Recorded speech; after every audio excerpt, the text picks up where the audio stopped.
This episode of Zen and the Art of Triathlon is brought to you by Sound Probiotics. Hey, I never get sick. You know how? I take Sound Probiotics. I take this little pill once a day that is full of these happy little bacteria that make your body feel so good. 70% of your immune system is the bacteria in your guts. You take a Sound Probiotic pill, which is actually engineered specifically for athletes, used by none other than Rachel Joyce and Ben Hoffman as well. And your immune system is so happy that it's got the great bacteria in there. It helps you fend off the bad stuff out there that's trying to take you down and ruin your training. You know the best way to have a bad race is to get sick. Yeah, don't get sick. That's ridiculous. Get Sound Probiotics, and you can get 10% off of an order with discount code ZenTri, all capital letters.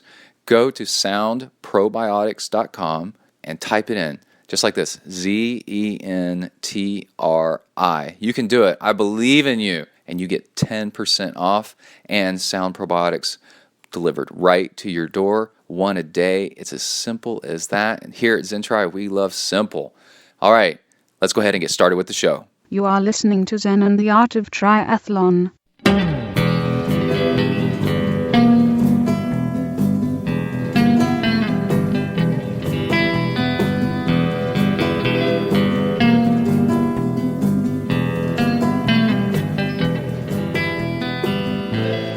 Well, hey there, all you tri freaks and geeks. This is Brett Blankner with another great episode of Zen and the Art of Triathlon. Hey, on this show, we have back the one, the only Christine Lynch, aka Holistic Guru, talking all about how to fuel and eat before and during races. We go deep on all kinds of cool stuff.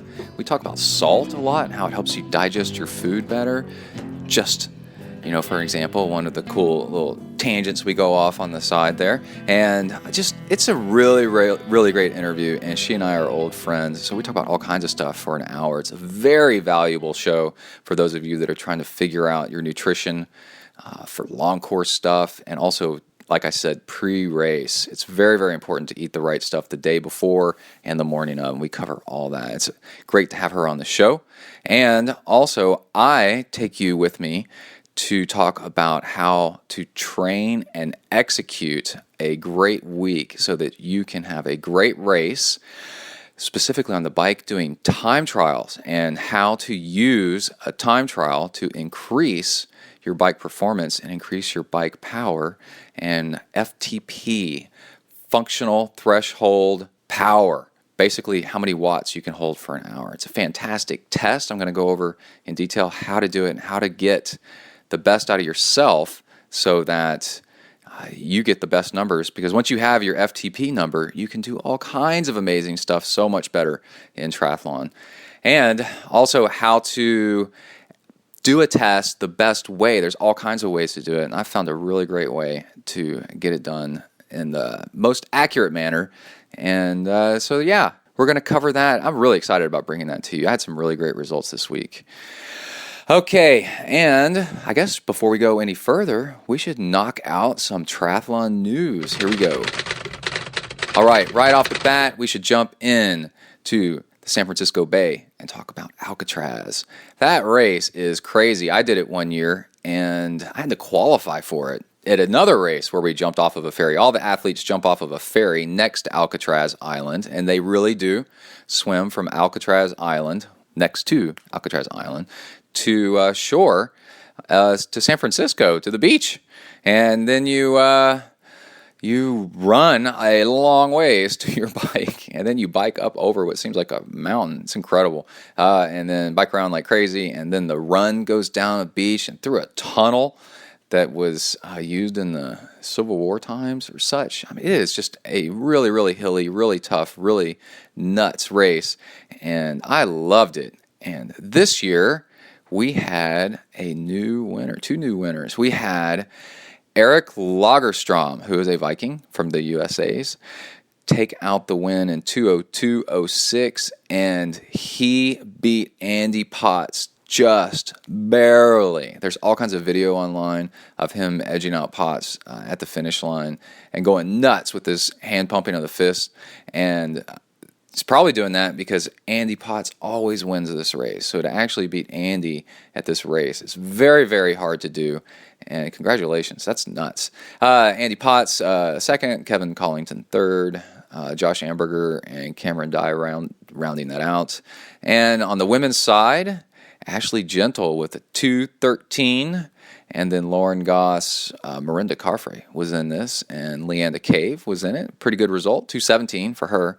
And somebody, I don't know how to say her name, Magali Tissere from Canada at a 2:19. Very, very close racing, very competitive. All these people coming in very quickly. It's like an Olympic distance, except that the terrain and the swim are so extreme that it seems to get stretched out just a little bit.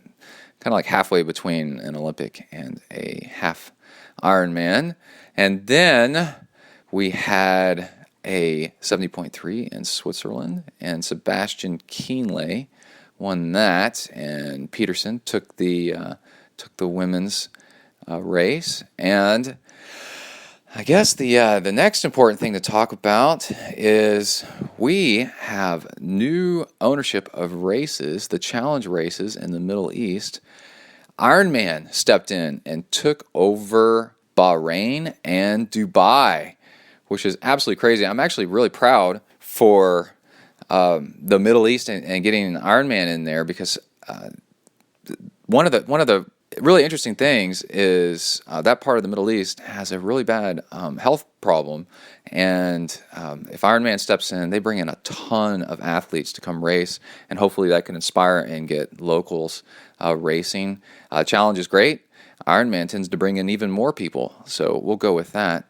And an even bigger news, I might go to Bahrain and do the race. I can't believe I just said that. I'm going to work really hard on getting there, and I might need some help getting there. That is a long ways to go, and very expensive tickets to go there. I might do a little fundraiser to get my butt on a plane and go over there and get a whole lot of race coverage and behind the scenes, and actually take all of you guys and gals on a sound seeing tour. That's what they call it, sound seeing of Bahrain, what I'm doing around there, and the food and all kinds of cool stuff. And it looks like, yeah, it's definitely going to happen. It's December 5th. And yeah, I'm really excited about that. And let's wrap up the news with some gadgets and gear. We've got Polar with a new bike computer coming out. Let me look up the actual name of it. And it's on. There's a really good review on DC Rainmaker's website, and he just gushes over this thing. It's super, super fast. The display is wonderful. It's just the right size. It does all kinds of great stuff. But there's one flaw, and it won't do Ant Plus. And they refuse to do it because Garmin actually owns the patent, I guess, on Ant Plus, and maybe you have to pay Garmin to use it. Suunto caved and went in on it and had just incredible sales on their Ambit 3 and Ambit 2. And with all the, by enabling with the Ant Plus, there's Ant and then there's Ant Plus. And with enabling all that, picking up a huge chunk of the market share of devices out there that talk in Ant Plus. It's kind of the industry standard. So if you're ignoring the industry standard, then you're going to lose out on a whole lot of customers that have power meters, heart rate straps, and all that that talk in Ant Plus, but would love to have this Polar computer. It's the M450, it looks like, yeah. And but because Polar refuses to work with Ant Plus, then yeah, everybody's out of luck. So you can actually put pressure on Polar. At the press conference about it, DC Rainmaker said the journalists were giving them hell about it, saying, come on, what is keeping you from doing Ant Plus? Nothing. Just do it. You sell a heck of a lot more computers. All right, there's all that. That was pretty much the triathlon news this time around. Let's go ahead and get started with our interview with Christine. Christine Lynch and I go way, way, way back. She was one of the very first guests on Zen and the Art of Triathlon, where I had her talking about sugar and how much sugar is added into Americans' daily diet. It's like 5 pounds or something like that of added sugar that we don't even know that we're eating, since sugar became a commercially produced product, mass-produced with the agricultural revolution, with the sugar mill. And then people just started, companies just started adding it to their food, and kind of like this escalation of making stuff sweeter and sweeter and sweeter. And then now it's all sugar all the time, and now everybody's got diabetes, which is a whole lot of fun. Not. But that was a long time ago we did that show. Now Christine is on talking about all kinds of good stuff related to eating the day before, the morning of, and then during your race. And also we talk a lot about salt, which is really, really cool.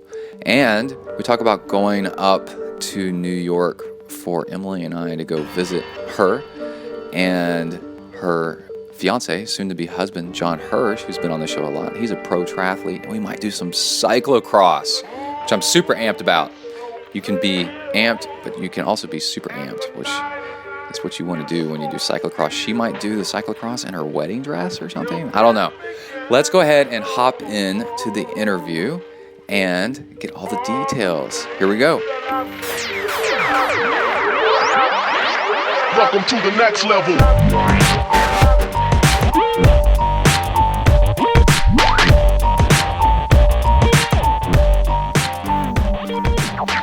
Hello? Hi. Hello, is this Christine? It is. Hi. What's going on? Are you okay? Can you hear me okay? There's something weird going on with my phone. Yeah, but can you hear me okay? Oh, there is? There, now I'm better. Are you better? Yeah, I mean, can you hear me fine? Yeah, I can hear you great.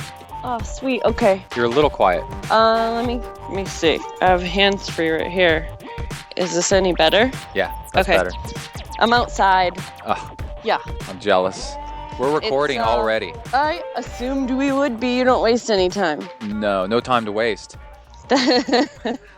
I'm on Block Island right now. Oh, man. So yeah. Block Island, New York, where... No, what's it? It's like it's off the coast of Rhode Island. Rhode Island, okay. Yeah, so I'm heading back to New York tomorrow.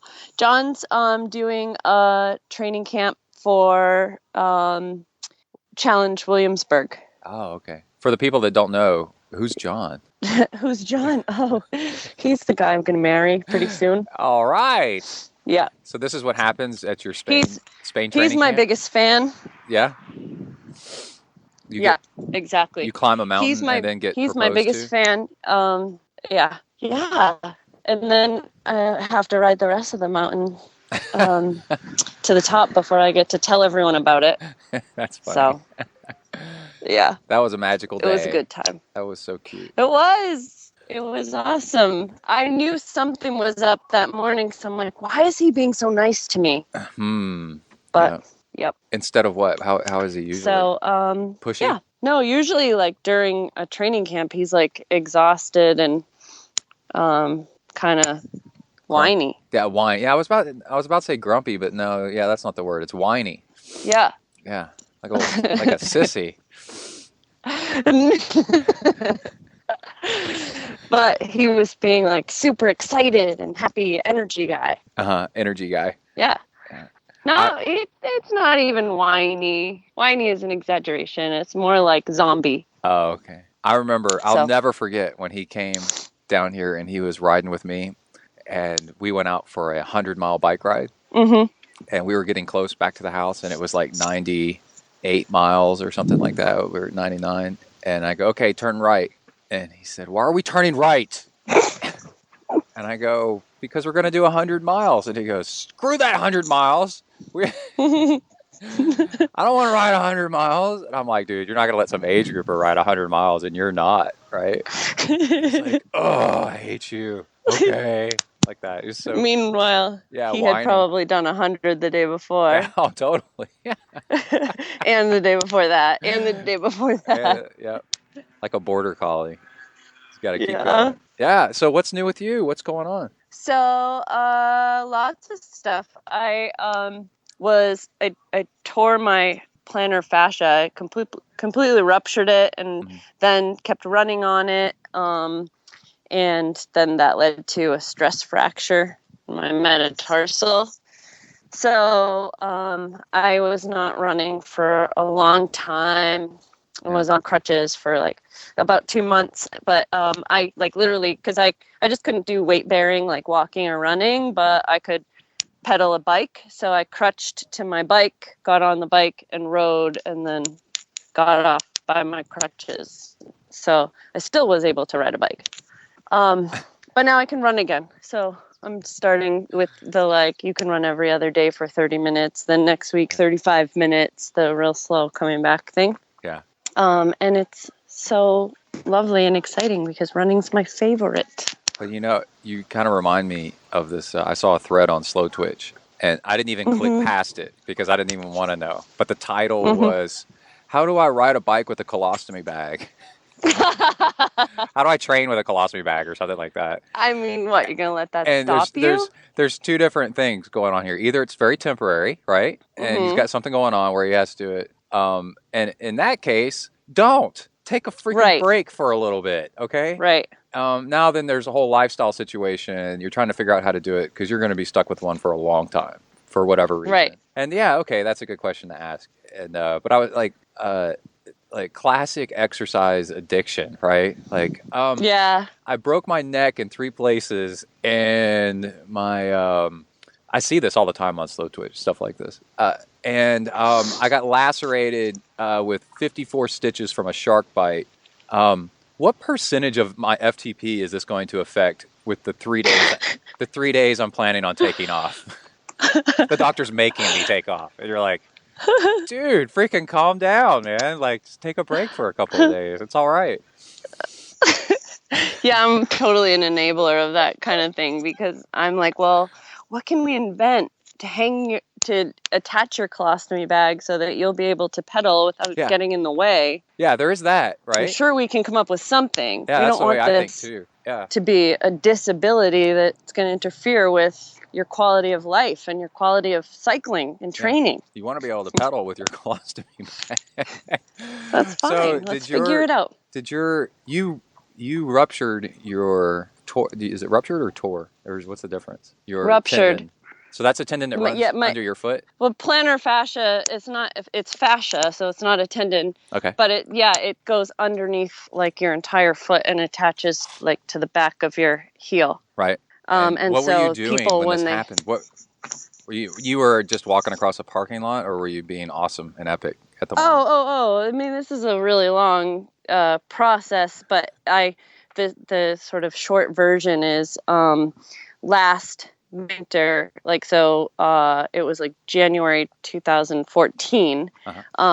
I was doing really huge run weeks, like 80, 90 miles to prepare for a marathon, and it's the biggest run weeks I had done to that date. And so it just didn't occur to me that meant I would have to change my shoes all the time, because you get, in 3 weeks you're at almost 300 miles. So I didn't change them enough. And then I was I was traveling when I realized my feet are hurting. I need to change my shoes, and I put it off. So that's when it all started.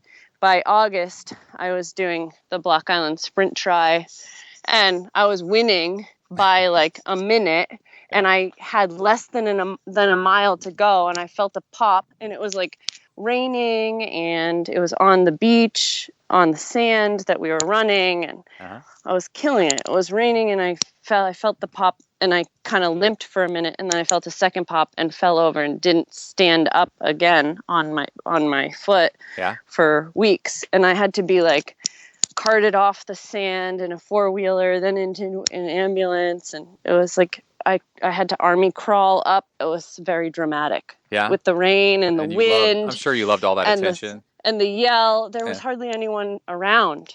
And I had to like yell out, and the girl passed me. Oh, it was very dramatic. You didn't still win? No, I couldn't even stand up. I fell over. Why didn't you crawl? I army crawled a little bit. God dang, Christine. So, I know. I have regrets. So then after that... You could have totally won that sprint triathlon. I know. I was defending champ. Not anymore. So... Throw sand in people's eyes as they try to pass you. Yeah. Yep. Yeah.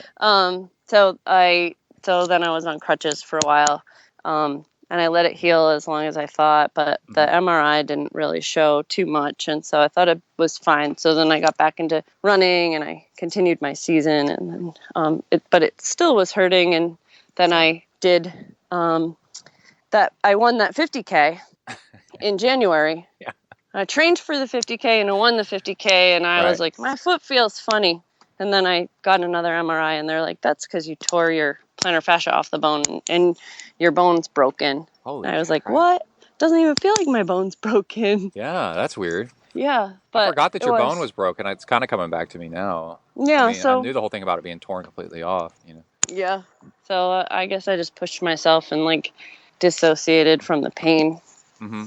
And now I took enough time and rehabbed it and got a really good doctor in the city, and so now I think it's going to be fine. I'm going to be careful coming back, and no ultra marathons for me. No ultras for me for, at least a few weeks. So while you get your colostomy bag fitted? Yeah. I like how you're like, I can still ride a bike.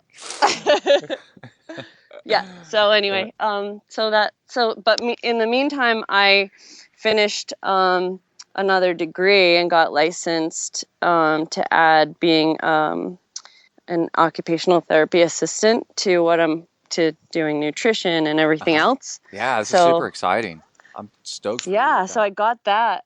Officially got my passing grade like 3 days ago. Right. So now I'll be able to do the things I want to do, but also be able to take insurance for certain types of work. Like I'll be able to work with diabetic groups, and also I really want to work with athletes rehabbing from injuries, like people who torn their have foot apart, cycling accidents, and they want to be able to keep riding with a colostomy bag. Like, how can we make this work for you?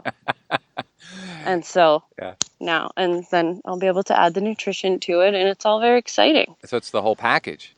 Everything. And it's awesome. Okay, so is there a way for people do you have like a list made up for people to get in touch with you and select your services? And like, do they need to live near you, or can you do it over the internet with Skype and video and FaceTime and stuff? Or well, so the occupational therapy will be referral based. And that's like from doctors and things like that. And I'll probably go work with a specific rehab. I already will be working with a short-term rehab. And maybe I'll become more specialized after a year to find somewhere with athletes specifically. But I'm just exploring all of that for now. But I can add that on my page. But, it was just like a lot more knowledge that I added through my education. So what about road rash? How well versed are you in that? Because I got some road rash right now. It's killing me. What did you do? Oh my God. I've wrecked.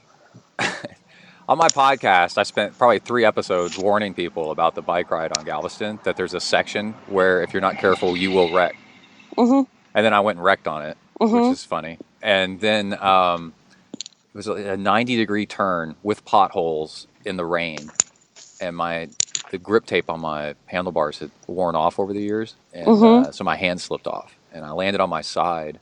I ended up with road rash all down one side, and then really bad on my knee, like the size of a silver dollar, but deep. Like really scraped it really good. And that has taken so long to heal. I went and got a tetanus shot. They recommended that I do that because of the how bad it looked. And what was the other thing? The Of course, I went and ran the half marathon, all bleeding all over the place. Mm-hmm. Because that's how we do things. Well, it doesn't hurt that bad until it scabs over and starts to Oh, it gets stretch out and itchy. stick to your Do you know? sheets. Yeah. Do you know why Emily's getting so when it's mad? still fresh, it's not that bad. Because it's for like a month and a half now or longer. I'm leaving blood stains down on the lower left side of the bed.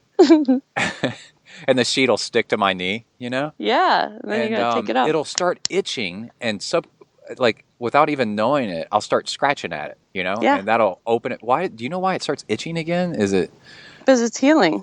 it's supposed to be doing that? So Yeah. how do you keep from you have to put a bandage over it? How do you keep Well, from you touching could it? bandage it, but you could put like gloves on your hands, socks. That works. Sleep with socks on your hands. Go on. Yeah, and then restrain Walk around with like your arms. mittens on. Yeah. Restrain your arms to the bedposts. Okay. Emily will dig that. She'll be like, that's Yeah, cool. she probably already has that set up. She's got it set up. It's in a drawer. Yeah. And Emily will be like, oh my God. And then, but then I fell on it the other day while trail running. Mm-hmm. And it ripped it. It ripped the healing. The scab was actually working. And it ripped the whole thing off. And now it's kind of oozing clear all over again. And it's taken a long time to cover back over. Should I be concerned? It's not infected. It's kind of like, it's just kind of still oozing and having to kind of start all over. How do you know it's not infected? Well, it's not red, and it doesn't... But is it like raised or all red around it or anything? No. It started to get infected when it first happened. It was getting that way. Of course. And so they put me on antibiotics. That's probably why they wanted to... Yeah. Yeah. Oof. Yeah, you can just put some antibiotic ointment on there to make sure that it stays clean. I don't know. I'm a guy. I don't want to mess around with stuff. Just kind of forget about I it. would let the air get at it. Yeah? I just cut a hole in my work pants? Yeah, but just Let it don't breathe. touch it too much. People are like screaming. What is that? Don't you? No, you just say, I have to wear shorts. Uh-huh. Um, Can you write me some kind of doctor's or nurse's note? I can wear shorts to work. don't you have a wife for that? Dude, she's got no sympathy. She just yells at me that I'm doing everything wrong. Oh, part of what we need to record about so that you can play it back to Emily is so you'll be coming hopefully to my wedding. I know. And We're it's on the excited. same weekend as Supercross. Right. Supercross in Gloucester, Mass. Mm-hmm. And Emily doesn't believe you that it's a requirement that you do cross as part of going to my wedding, Right. cyclocross. Right. So right here on this recording, she can listen to it and play it back again and again. Uh-huh. We are going to make sure you won't need to bring a bike. We'll have a bike for you to use. Now, John said that the bike they're going to might get be a me is little going to be small. too small, but as part of cyclocross being a miserable experience on purpose, that's part of it. Yeah, and He doesn't give a crap yeah, and you have if I'm miserable it's on a better bike. if the more you look like A the bear more you humping look like a unicycle? clown, the better. Yeah, okay. So we've got our outfits all planned out, and we Uh-huh. are recruiting people to be hecklers, and I'm going to wear a wedding dress.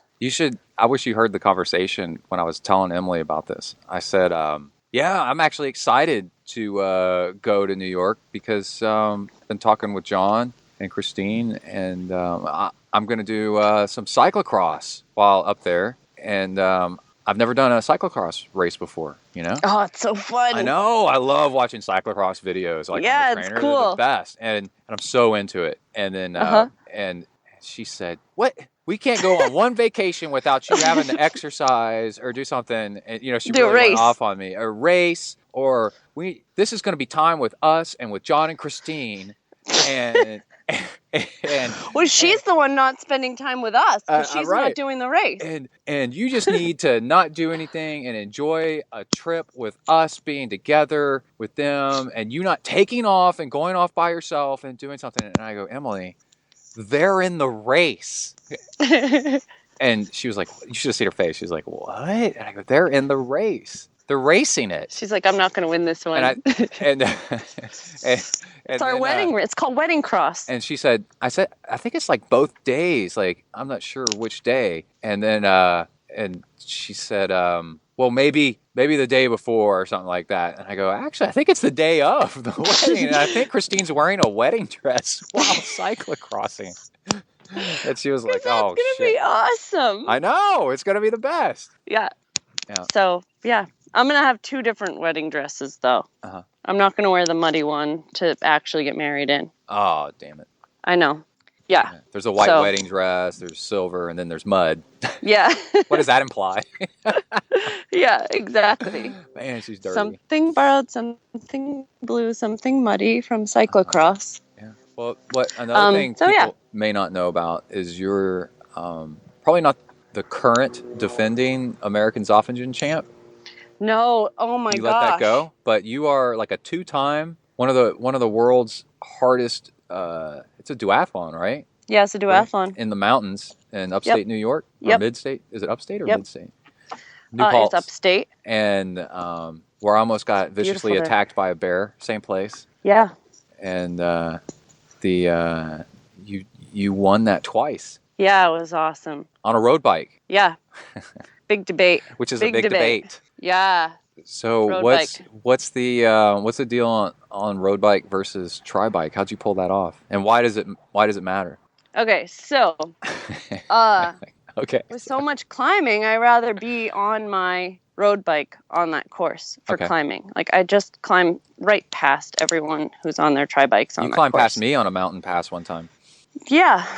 Yeah. So Like I was standing still. You laughed. I remember you turned around and just looked at me and you just went, "Hi, Brett." Like I was like, "Shit." While I was on a tri bike and you were on a road bike, right? well, that's you Yeah. guys and your tri bikes. I mean, there's a lot of things about climbing on a bike that people do wrong that they could do better. Right. But I'm not gonna go telling everyone that. Oh, you can't give away all your secrets. No, I like being the first one to the top. That's how I have my personal space, my own time. So you're in a race and you're just like, "Man, I need to get away from these people. I should win this just to get away from other people." Just so I can have like a moment to myself, Yeah, like I did Where's a space where there is nobody else? Oh, out front. The 5-minute off lead. the front. So yeah, so that's why I like it. It's more comfortable. I find it's better for climbing. But you know the real reason? Why? The real reason I have never had a tri bike ever. Oh, yeah. I guess you haven't. So I've only had a road bike, so that's actually the real reason. But I like to say that it's because a road bike's better, and then win and say what you're going to tell me is not better. I just won. You're like Chrissy Wellington with the road helmet versus the aero helmet, Yeah. where people are like, well, Chrissy Wellington won Kona all of her races with a road helmet and not an aero Yeah. helmet. Right. And then people are like, well, she'd be faster with the aero helmet for sure. And they're like, well, who knows? Yeah. You'll She's never like, know. you wear the aero helmet, and I'll wear the road helmet, and then we'll race, and we'll see who wins. Yeah. And that's how you'll know. That's fun. But so anyway, Amsoff happened 2 weekends ago, and I obviously wasn't there Right. because of my foot. And I'm glad because the woman who came and won and set the new course record, Oh, no. which I had before, Uh-huh. won by like 40 minutes faster than what I had ever done it in, or 30 minutes actually, yeah, I think it was like 30 minutes or so faster. Like, I don't think there's any hope in me ever going that fast. She is like incredible. Yeah. Who was it? Do Yeah. you know her name? She's, what the heck was her name?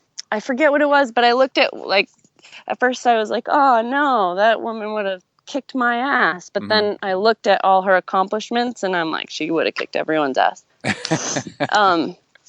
She's like, national duathlon champion. Oh. And she was like,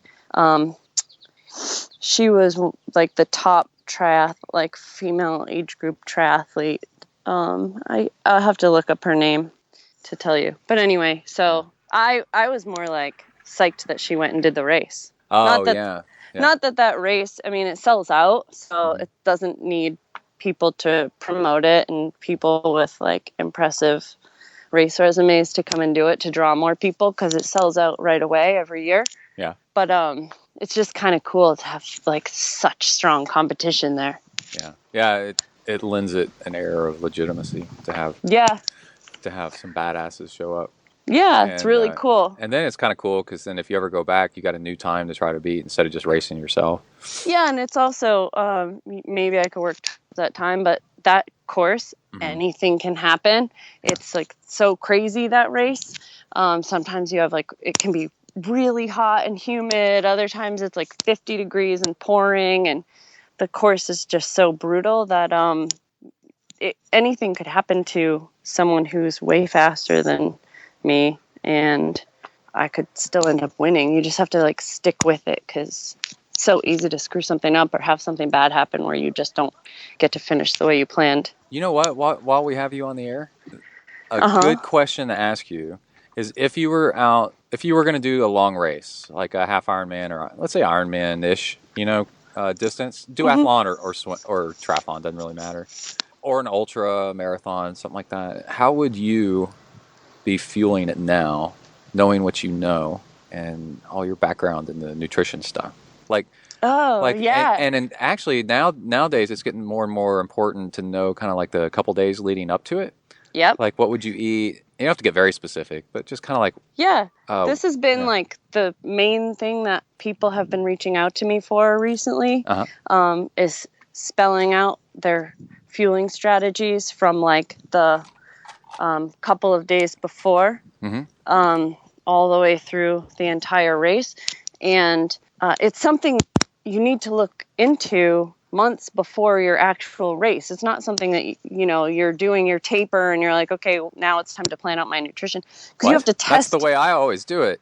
No wonder. You have to test it out so that on race day, it's all, you don't think about it. You're just doing what you always do. You always have the same dinner the night before, and you always have the same breakfast, and you always do your nutrition a certain way. So that said, you got to figure it out way in advance. But the couple of days before, it depends on the person. So I'll use John and I as examples because we're like very different in terms of fueling, and I can eat and then I can race, and I don't really have a problem. My stomach can handle it, and I also get like... say poop. I can eat. I can poop. I also get hungry, while I'm racing. So, but he can't have solid foods really. So he has to have, the morning of the race, he has to have like applesauce, really easy to digest, but just get some calories in. And the number of calories he gets in isn't actually a ton.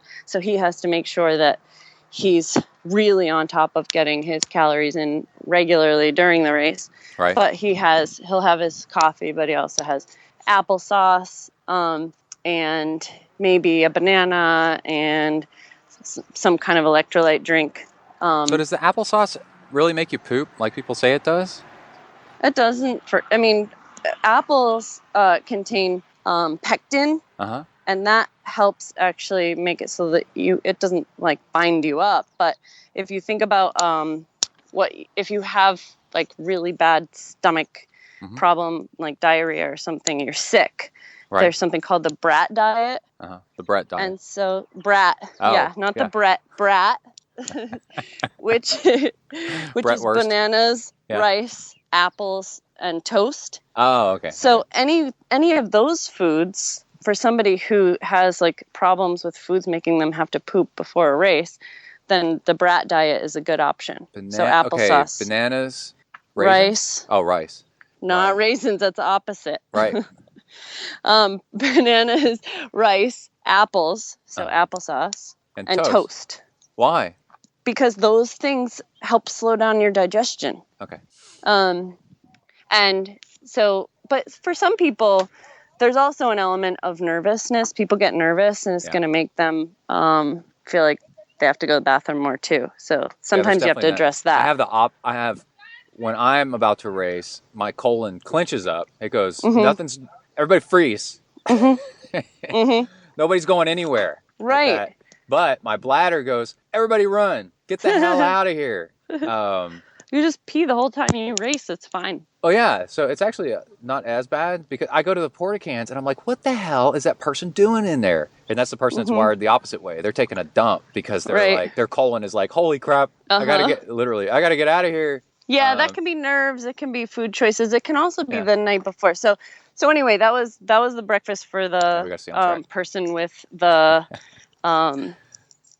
more sensitive stomach. And I've Yeah, had a it's so lot of sensitive. people like that recently. Yeah, John.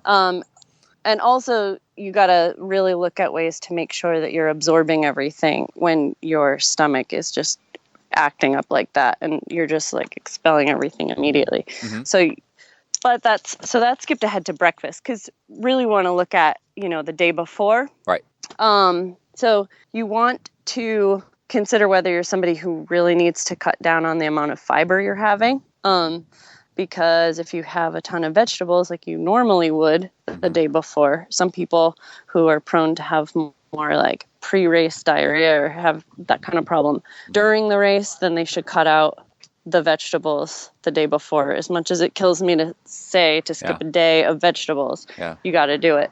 I was telling several people that before Ironman Texas. Yeah. And I don't have to cut them out completely, but I do cut them down a little bit. I'll use just very little bit in my like pre-race dinner. Right. But I'm careful not to have a lot. And then you also want to try to have dinner relatively early. And you might want to do that for a few days just to get used to having dinner on the earlier side than going to sleep and having it be a while before your next meal. But on race day, you're going to get up much earlier than you normally do, most likely. So eating dinner earlier is fine. But one of the biggest problems that people make is they think carb loading means eating as much as is humanly possible. And then maybe they'll eat that kind of late, and they'll eat like 3 or 4 huge plates of pasta. And then that feeling that you get afterwards where you're just so sluggish, you're so full, you're going to like burst. And can you imagine the amount of work you just asked your digestive system to do for you? And it's not used to doing that much work. So you're asking your body to do overtime. And then the process of falling asleep before your race, it's hard to fall asleep the night before the race because you're nervous. But add on top of that, you just ate an enormous meal and completely stuffed your face. Then you're going to end up, your energy is going towards digesting the food, and you don't have the energy to fall asleep because it takes energy to fall asleep. What? Are you serious? You won't sleep as soundly. Oh, that's true. The process of shutting down the whole entire system for you to go to sleep, just the process to get to sleep takes energy, but then there's so much work that happens on your overnight crew in your body while you're asleep that it takes energy to do that too. And so if you're digesting your food, you're not going to sleep as soundly. This goes like for people who don't sleep well anyway, they could all consider maybe not pigging out before bed or eating really late. They might sleep better if they don't do that. So, but people are pigging out because they're, quote, carb loading, and then they end up not sleeping great. Their body's trying to digest heaping amounts of food, and then by the time the morning comes, they still haven't fully digested all that food, and they start the race and they still have undigested food because they ate like 3 meals worth the night before. So carb loading actually just means making different choices based on the ratios of the macronutrients. Right. And so you want to have like good complex carbs, really good source. So maybe like whole grain pasta if you can, rice, whatever it is that people want for complex carbs. Sometimes you end up going to the pre-race pasta dinner for an event and they have white pasta. That's fine, but just don't eat tons and tons of it. Have like a normal amount. And so then you'll be able to sleep well the night before. And it's just about making a good choice. And it means that if your plate is normally like, the perfect plate for most people is half veggies, and then you take the other half and you do a half of that as protein and the other half of that as carbohydrate. So you would switch it up to making it like a lot more carbs with some protein, maybe a little bit of vegetables. So it's just like reordering the amount of food you would eat anyway, by having more of the macronutrient of carbohydrates represented. So that's the night before. You also want to make sure you really hydrate well the day before. You can start having some extra electrolytes the day before. And then your breakfast, if you're the sensitive stomach person, having things that are like brat diet style. Brett. Or some people have an easier time eating before racing, like me. So I'll have one of my favorite things actually is I'll make gluten-free Belgian waffles. If this is like before a huge race, and I'll get up early, so I have a couple of hours to digest it. But I'll have gluten-free Belgian waffles I usually made the day before, and then I'll scramble an egg, and I put that like a sandwich with the scrambled egg in between, and dip it in a little bit of syrup. That's like if I am racing out of home and I have time for something like that. But if I'm traveling, I'll do like a gluten-free bagel with peanut butter and banana, something simple. There was one race I did an ultra, and I had a scrambled egg with part of my breakfast, and it was actually worked out really well. And I was surprised because people were like, no, don't eat stuff like that. It's all just carbs, the morning of. And I was like, no, it's like the hard and fast rules. I like how you approach it better, where you kind of tilt more in one direction. It's like, okay, we're going to lean this way for a little bit. Because like you just said, some people can handle some vegetables the day before. Yeah, we're bio individuals. We always talk about this. And so and there's like the jumping off point. Like typically this is what works for most people. Let's see how far you can stray from that. Yeah. And if I don't have protein with breakfast, I'm going to be starving in an hour. I can't eat oatmeal. I have to have some kind of eggs. Otherwise, I'm going to be on the bike in my Ironman and be starving. Yeah. So I can see that. I have to have some kind of eggs. Other people, they're totally fine. They don't get that hungry. They don't need protein. That's why I do something called a breakfast experiment with all my nutrition clients, because we get a sense of what's the type of breakfast, whether it's like animal protein, vegetarian protein based, complex carbs. Some people actually do better with a simple carb. That's when they feel the best. So you see what is the best type of breakfast that holds you over the longest, makes you have the best energy, and see if you can do that on race day. Yeah. But you do that by testing it on your training days. So that's like some options for breakfast the morning of, and then you have to play with how early do I have to do it. Some people need to get up and do it like a few hours before. Some people are fine an hour before. You just have to, this is why you test it out on your longer workouts leading up to the race. That's why it's important to start figuring it out and dialing it in a couple of months ahead of time. And then just before the race, like 15 to 30 minutes before, have 100, maybe 200 calories of something super simple to digest. So some people grab a gel or a banana or an electrolyte drink, but just top it off and then you start your race. So then the way that you want to work out the nutrition during, again, these are all starting off points. And so people see what makes them feel the best. But what you initially asked was because when you met me, I had the nutrition education, but I was just dipping my toes from running a couple of marathons into doing triathlons. So I've definitely learned a lot.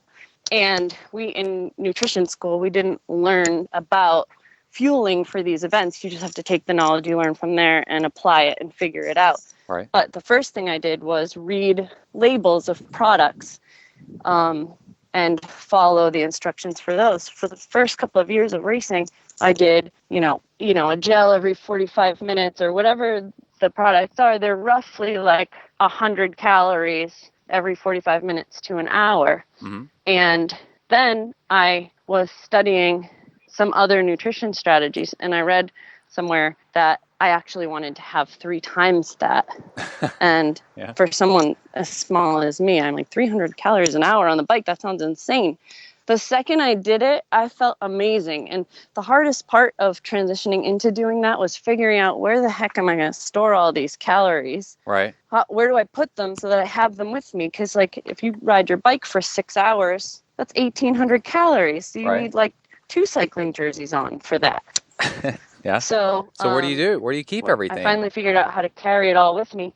Yeah. I really think that was one of the things that took me to the next level as an athlete, is being fueled. So I find personally, if I put as much of those calories in my bottles, so I try to always get like the 24-ounce tall bottles and put them in my bottles, then that can help. So some people jack up the calories with, a lot of people are using like UCAN or Carbo Pro, like things that they can throw in calories that don't have a lot of flavor, so they can throw it in with their favorite electrolyte drink or whatever they would want to have in their bottle anyway. Right. Well, what about, I remember one time you warned me. But you can also, of course, carry a lot of gels and a gel flask.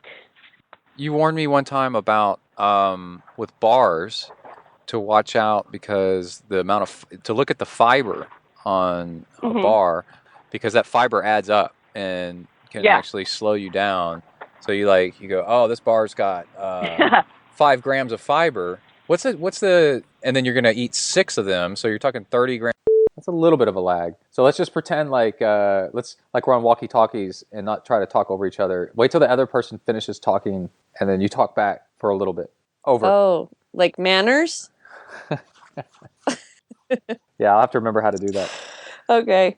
All right, we have Christine Lynch back. We got cut off by technology. There was too much awesomeness going on that phone call, and the internet decided that it was too much for the listeners to handle and cut the connection before Christine could continue telling us all about how to be an awesome athlete, fueling during the race. And we left off with she was talking about liquid fuel mostly, but then there was something extra special that she was going to talk about, that she was going to get really into, and then the internet decided that people couldn't handle it, but we are bringing it back and we're giving it to the people. Okay, Christine, are you ready? I'm ready. Are you ready? I am ready. Oh, there's a little bit of lag in our audio via Skype because Christine is hiding away on a secret island by her captor, and she can only get out messages briefly through a very thin internet connection. So we're going to do the best that we can. Everybody be patient. All right? Over. Okay. So where we left off was we were discussing fueling during racing, because we already covered pre-race, the day before, and the morning of. So now during, Correct. What do we need to do? So we want to make sure that we're taking in enough calories and carbohydrates during the event. And one of the best equations that I've heard is, again, we were talking earlier about, we have numbers that we throw out there and theories that we throw out there that are the starting off point. And then you try it on and you see how it fits. And you might do it a little bit differently, but at least it gives you an idea where to start. And you had asked me the things that I'd learned and how the things that I've done have evolved over time that I've become more experienced in multi-sports. So I was saying that I started out, I read the labels, I would do 100 calories every 45 minutes to an hour, and I thought that was good, but it wasn't. And when I eventually started following these formulas, I felt amazingly better, and a lot of people do. So 0.5 to 0.6 say something about that? Grams of, I have talked to multiple pros who said exactly what you were saying, that the secret to their success was more calories on the bike so that they could run well, and specifically several female pros like Rachel Joyce and Angela Nath saying 300 calories per hour, maybe more, up to 350, maybe less, kind of depends. And that is so cool that you just said that. Over. It's hard to imagine how to even take in that much. It makes you feel like you have to pig out the entire time. So the hardest thing is figuring out actually how to carry it. Sometimes it takes a little adjusting to feeling like you're taking in that much. So it does take some time, which is why we were saying earlier, give yourself a couple of months before your A race to be practicing and getting used to taking in the more calories. So the equation is around 0.5 to 0.6 grams of carbs per pound of body weight. That's not calories, that's carbs per pound of body weight. So a gel might have somewhere around 25 carbs in it. So you want to do your body weight or mine as an example? You forgot to say over. We could do mine. Over. No, I'm not over. I'm Over. still on. I'm still going. I'm not over. What? But the sentence ended in Okay. over. So we have to say So- over, even when we say over? Over. Okay, let's do mine. Over. No, over. on. 180 Okay. What? pounds. Or are we doing kilograms? Wait. 100. Over. What's your weight? 180 pounds. Over. Okay. You forgot to say over. 180 times 0.6 is, so that's 108 grams of carbs per hour. Mm-hmm. That's the upper end. So, but that would be per hour. That would be like 4 gels, which is disgusting, right? Right. Over. Ugh. Over. Ugh. Over. Agreed. Over. So you got to find ways to get these carbs in, but you can work towards it too. So it's a process. It can take a while. So let's say your goal is to get around 100 grams of carbs per hour on the bike. Maybe right now you're somewhere around 50 per hour on the bike. So next time you go out, aim for 75 and see how that feels. Then creep it up a little more. And I find it's best to get those carbohydrates in my bottles. I'll get tall 24-ounce bottles and put them in my bottles. Question. And then add to it gels and things. Yeah, over. How do you not develop diabetes eating 400 calories of sugar an hour, of simple sugars an hour? Or is there some other kind of fuel that will work? Over. Because you're using it right away. It's depleting and you're filling it up right away. Okay. All right, continue. Over. Okay. So that's carbohydrates for the bike. And people are going to do that a million different ways, how they're going to get those carbohydrates. But it's worth a try to try this equation, figure out how many carbohydrates per hour and see how you feel. And for me, it was literally tripling. I have to have like 300 calories. It ends up being around there per hour or more. And then for the run, you can do roughly half that. Yeah, that's what I've heard. Over. Yeah. Okay. So what do you like to use on the bike? Some people, on the bike, let's see. And then on the run. I've recently switched. Well, I had all this Perpetuum around forever, like so much of it. So I used that for a long time. And now I'm looking at different things to try. But I sometimes will use like, when I'm training on Block Island, because I don't want to bring a bunch of stuff over there, I'll use Tang. Oh, okay. Over. Yeah. So, or I guess I just haven't really been trying any specific products for mega calories on the bike in a while. Because I haven't been, when I'm in Spain, I'll do regular food and that kind of thing. But for racing, I liked Perpetuum, something with a lot of calories in it. So oftentimes I'll do like a sports drink. I'm excited to try the Base Hydro because I really like their salt, and I think that that's made a big difference for me.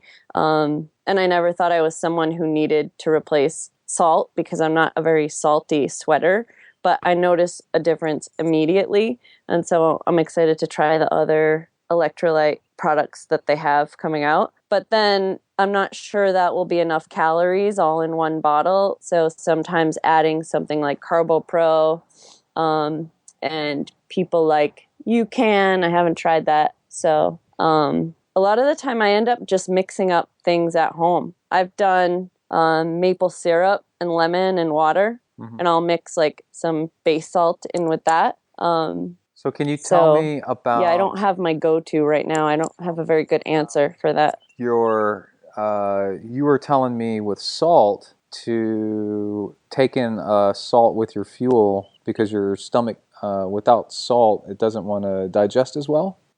So some people, when they run into problems with assimilating the nutrition that they're taking in. Like you'll hear people say that their digestion shut down and any calories they took, like they were either vomiting too much or they felt like it wasn't doing anything. They bonked and they were past like this point of no return with bonking and they couldn't get themselves back. No matter what they did with calories, or they couldn't stomach it. Like your stomach will shut down and not want to digest anything anymore. And that can be an electrolyte issue. That can be because you ignored taking in enough electrolytes, and so that your blood's not pumping enough oxygen so that you're digesting your food to the best of your body's ability while you're doing the race.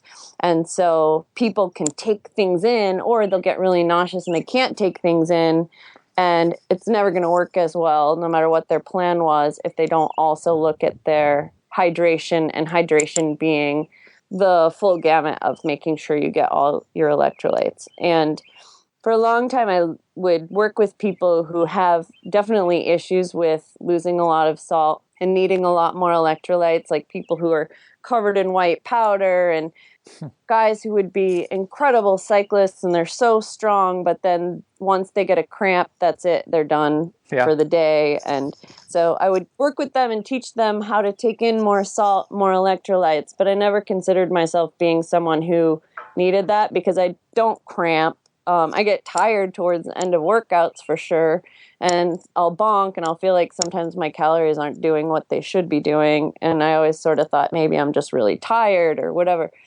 But I did find that when I came across some of the base salt, I grabbed it for a client of mine because I was like, I don't need this. Because I'm not like a salty sweater, and whatever's in a traditional electrolyte drink is going to be enough for me. But then I was like, yeah, I'll try it because I would get so sick of sweet stuff. It kind of like sounds delicious to me to take a lick of salt, and it's so easy. The packaging is my favorite part of it because you just like flip it open and you stick your thumb on it and then you lick your thumb. Right. And so I tried it, and I really found that it made it so that I fatigued a lot later, or seemed like not really at all. That was when I tried it for my ultra training. Yeah. And it really spoke to me. I loved it. And so I ordered some of that. So I've been using that in everything for training. They were handing it out at Ironman Texas like throwing rice at a wedding or something. It was crazy how much of it they were giving it out. And I grabbed 2 of the little dispensers because I thought they were really handy. They're so handy. It's so easy to carry around. You're just going to make sure when you close it all the way, because I didn't close it all the way once and I fell out in my pocket. But but yeah, and the reason why that is a much better delivery system than because a lot of people take salt capsules, but then you're swallowing a capsule that's going into your stomach. Your stomach doesn't digest salt as well as you do sublingually and under your tongue. And so it's going to have much more rapid delivery if you put it in your mouth rather than in your stomach. And you swallow a capsule, you put it in your stomach, the capsule's got to dissolve, then the salt goes in there. But this just immediately hits you because you're licking it.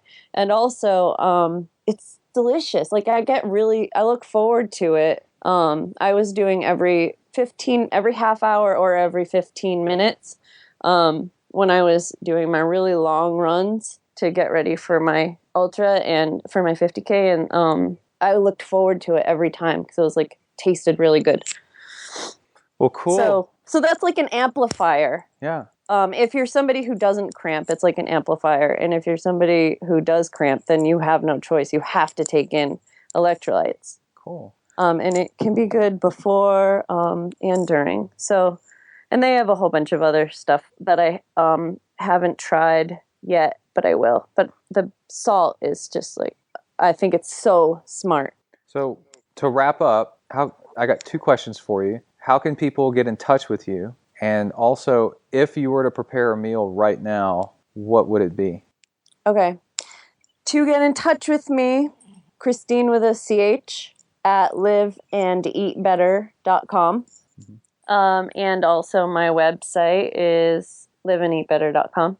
and on Twitter, Holistic Guru, but I haven't been tweeting as much, so people need to talk to me on there, otherwise I don't think of it anymore. I don't know why. Okay. And then the other question, if I could cook any meal right now, what would it be? I think that it would be soup, because I'm on an island and I'm being held captive and it's really chilly out. And so it would be like nice and warming to have soup. I'm boring. You could eat soup and stock up your energy reserves to swim to safety away from Mariah Carey's evil record-producing husband that's keeping you prisoner. Oh, he's going to be so mad that you told that's who has me, because now people are going to come and find me. Rescue you. Yeah, and the reason why I won't swim away from being held captive is because somebody told me that there's one shark out there, and I was like, one is enough for me. Yeah, that'll do it. I don't care, one shark is enough to make me not want to swim. Yeah. In that ocean.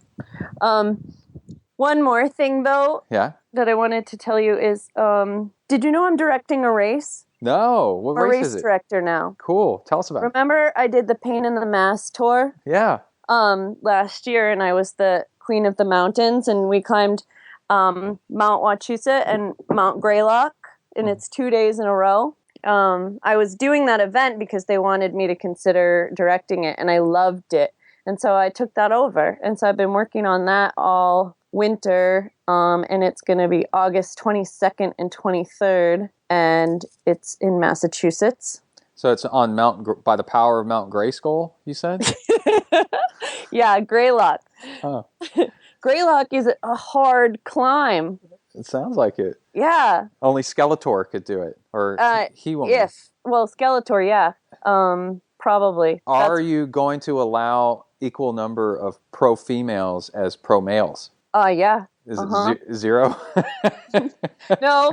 Y'all have a prize purse? We have prizes, no prize purse. Oh. Not yet. This is the second year, so we're growing it, and it's a charity event. So we're raising money for the Tyler Foundation, which helps kids with epilepsy and their families. Yeah. And so all the proceeds go to that. But it's super cool because you go and you start the event and you ride a bit over a century on the first day, and you climb a mountain, Mount Wachusett. And then everyone stays. We'll have like awards dinner for the day. We have a polka dot jersey for the King and Queen of the Mountain, and the sponsor for the polka dot jerseys and the KOM and QOM is Strong Like Bull. So Strong Like Bull donated a free camp as one of the prizes. Yeah. And so the polka dot jerseys are cool because they have the SLB logo and they're polka dotted. They're really cool looking. And then we have yellow jerseys for the fastest for each day. And then we have a big dinner, and there's free massages, and hotel room is included. And then the next day, it's a shorter distance, but a meaner climb. Yeah. Yeah. So what's the distance total? And you know the elevation gain or not? All of that is on the website, and it's paininthemass.org. .org. .com was already taken. Org. No, because it's org. Oh, it's a charity. Tyler Foundation. Yeah, we're a nonprofit. Somebody hadn't already taken that? Pain in the Mass? No. That's weird. Right? Figured that would be gone by now. So it's super cool. Yeah. And we have limited entries this year, and we're hoping to grow it next year. And when is it?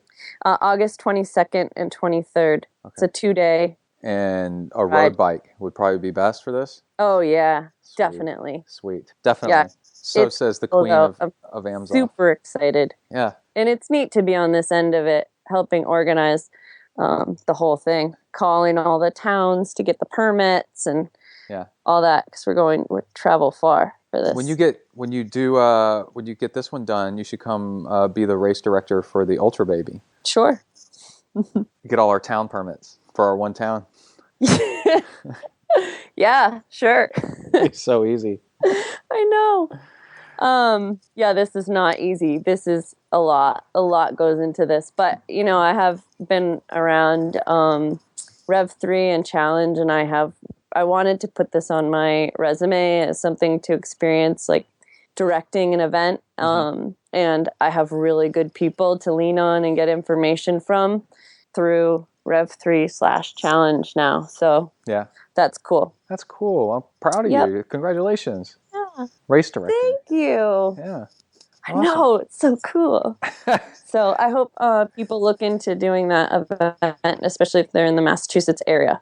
Yeah, but you'll take people from all over, even from Texas, even from the country, oh, yeah, even from out of Texas. country, including Texas. Yeah. Yeah.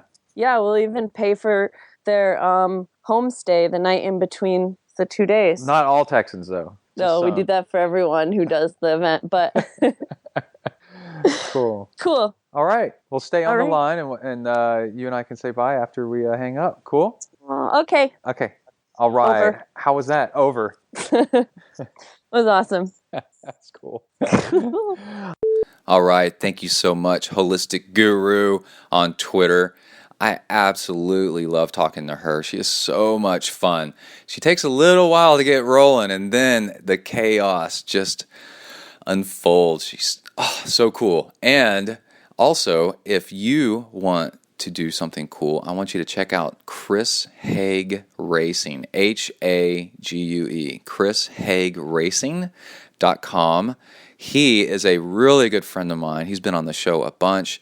He's a young, fantastically fast and talented and very well-spoken and enthusiastic triathlete that has started up his own coaching. I am so proud of him and so happy for him. And I think he's out on the West Coast, out in the Los Angeles area, but you can hit him up online, Chris Hague Racing.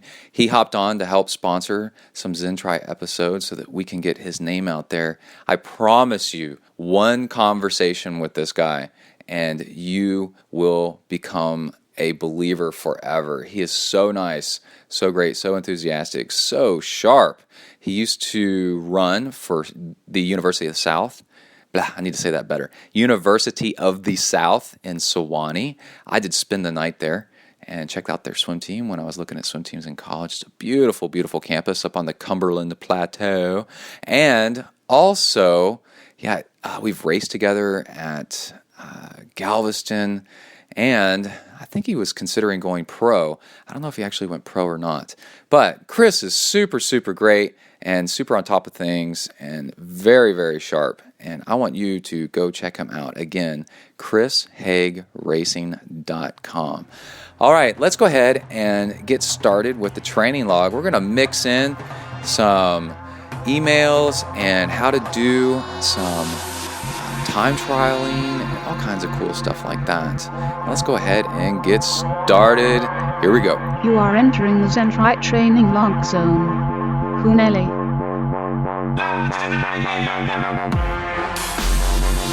Hi everybody, my name's Brett. I'm a triathlete. I decided it's time I got some friends more suited to my status. But Joe, we've been friends for years. Hey, we all make mistakes. Come on, dudes, let's go exercise! Exercise! I'm gonna do sit-ups till I poop myself! All right, we're gonna do something really cool in this episode of the training log.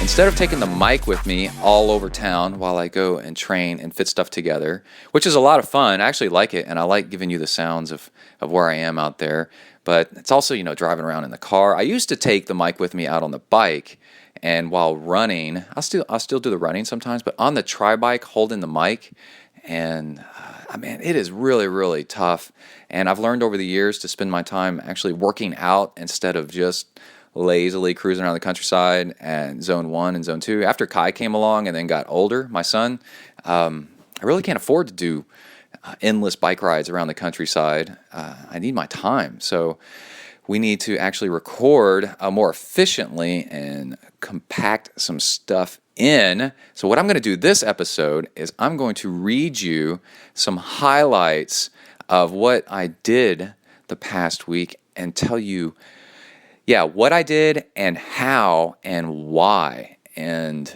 then this will translate, hopefully, over to you so that you can get some ideas on how to mix up your training and add some stuff in, take some stuff out, and do all kinds of cool stuff and improve yourself even more than what you were even hoping for, hopefully.com. All right, let's go ahead and start with about a week ago, June 1st, we had a nice little run with the dog, and the story with the dog is I've got this big black lab I talk about all the time, and he actually needs to run, kind of like I need to run, and if he doesn't run, he gets fat, even though he doesn't eat all that much. I got a greyhound that if she doesn't run, nothing happens, but if this dog doesn't run, he starts putting on weight. So one way to get yourself running, and this is what I did when I first got into triathlon, was I got a dog. And it's a good motivation to go run. That dog looking at you with those sad puppy eyes with his leash in his mouth saying, I want to go run, like that. That'll get you finally out the door. So took him for a run. I remember on this run, I had stomach pain. And what had happened was I had sprinkled a little bit of fiber. You can get psyllium husk, which is like corn husk fiber. And I sprinkled a little bit on my food because I just read an article reminding me about how fiber is so critical to your diet, and that's a fantastic way to keep your weight down. But anyway, I overdid it, and it does not take much at all to overdo it. I just sprinkled some on there, and then ended up making my stomach hurt really, really bad while I was running from gas, from things getting backed up. And at one point, I walked off into a driveway and some trees. I put my butt up in the air and my chest on the ground. I was on my hands and knees, and but put my chest on the ground, so my butt was pointed up, and gas will bubble up out your butt, which is a quick fix, but very stupid looking. So just don't get in that situation. But anyway, if you're out on a run and your guts hurt like that from gas, try that trick. Just do it away from people, or else somebody will call an ambulance or something. You don't need that because you just got gas. That's it. And I also did a swim that morning. This is a Monday because the day before I'd done a lot of biking, and there's a way to swim that is really good for your legs to recover. You can do a pull buoy between your legs, one of those pieces of foam, so that you don't kick. Or if you grew up on swim teams, then you don't really need one that much. So basically, you just don't kick all that much, and or hardly at all, and just swim with your upper body and swim really relaxed. And that is really good for your legs. The pressure on your legs from the water pressure and the soothing action of the water going over your legs actually helps your legs recover faster, but you have to not kick. And that ended up being 7.3 miles running for the day and 3,650 yards swimming in the morning. And then at lunch, to get out of the office, I went and lifted weights. And what I do is I do like 3 or 4 things. And I do like 2 days on of lifting weights and a couple days off, 2 days on, a couple days off, something like that. I just kind of spread it out. I use it mostly just to get out of the office and do something in the middle of the day. I do not like sitting at a desk 8 to 5 without doing something active whatsoever. And if you can get a gym membership nearby, and I'll swing by Freebirds and pick up a burrito, and I eat really healthy burritos full of veggies, and I'll swing by the gym. And that day I just did biceps, triceps, hamstrings, and calves. And for example, and I just did 3 sets of each. And then on Tuesday, I went for another run. And in my notes, it says last run for a few days because this is Tuesday. And on Thursday, I was going to do time trials. Oh, no. The reason I did this was because Tawny was giving me crap about too much running days in a row. So I was going to throw in a rest day. And so this was going to be my last run before I do no running for a little bit. And just an easy jog with the dog. Again, 7.18 miles. And it's about an hour and change. Hour 9. And it's just easy pace.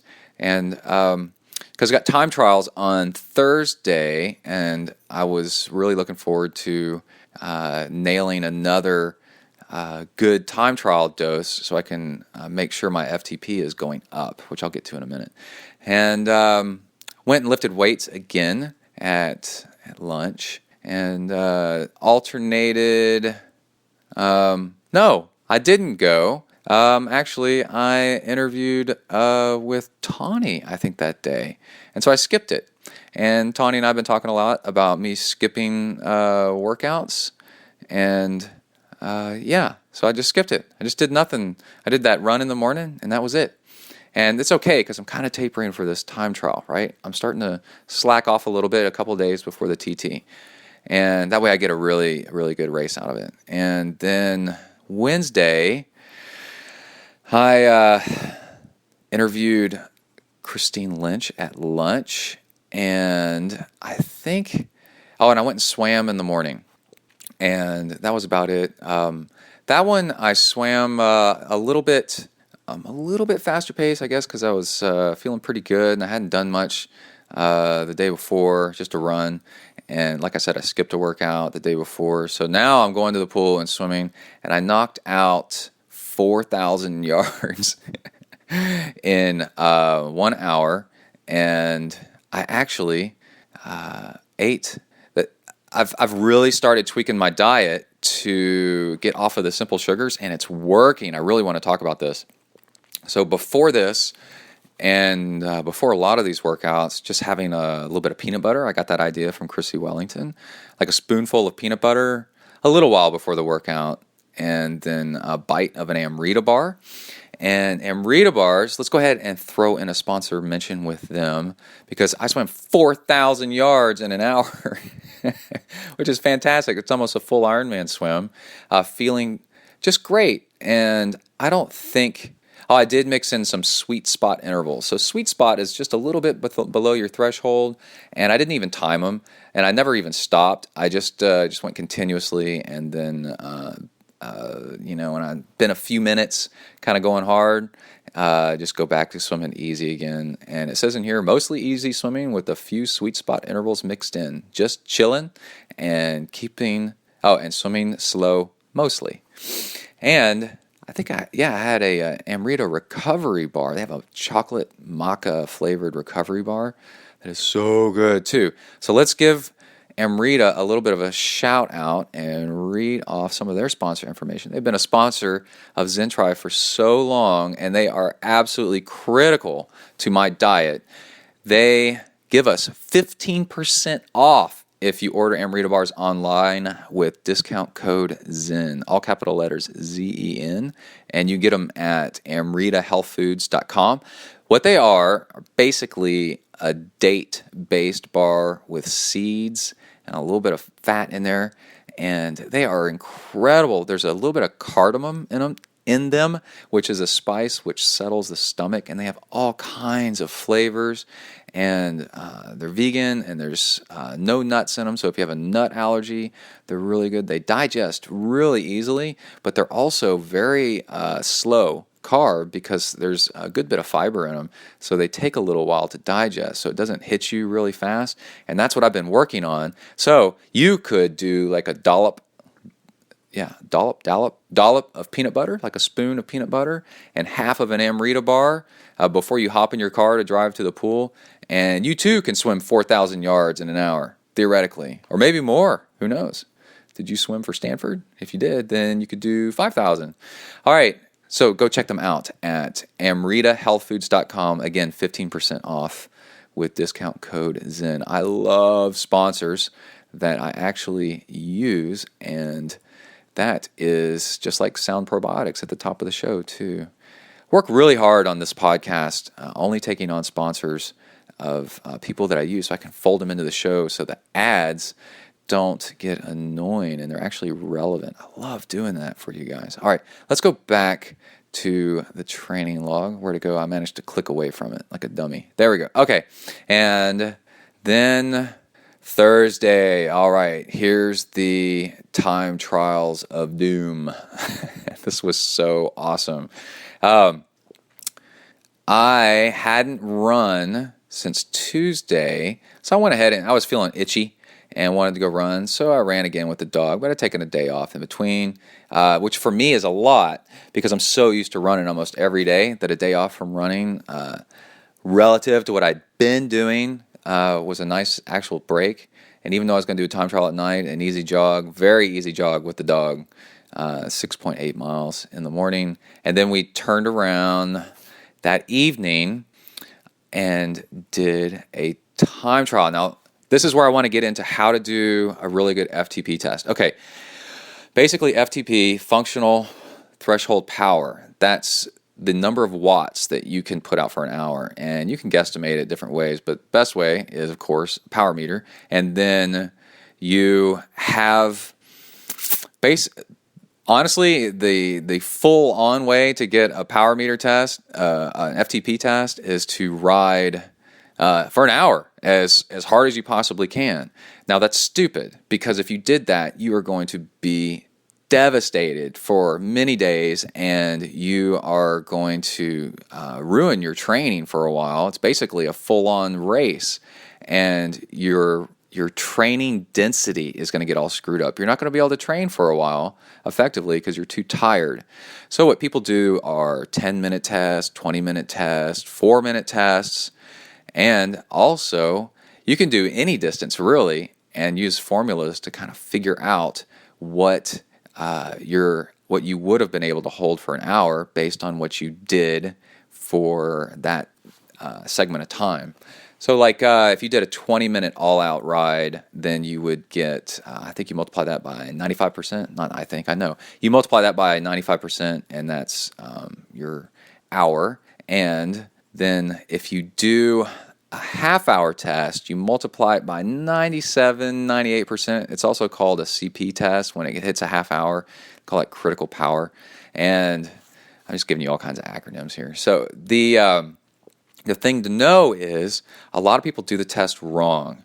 And one way to do it wrong is to do it on a trainer because basically you want a number that's going to reflect what the race is actually like your Ironman race is going to be like. And the problem is if you pedal on flat ground, you'll actually get a result that's a little bit higher than, you'll get a higher FTP number. You can actually put out more watts pedaling on flat ground than you do going downhill, and then you put out an even bigger number pointed uphill than you do on flat ground.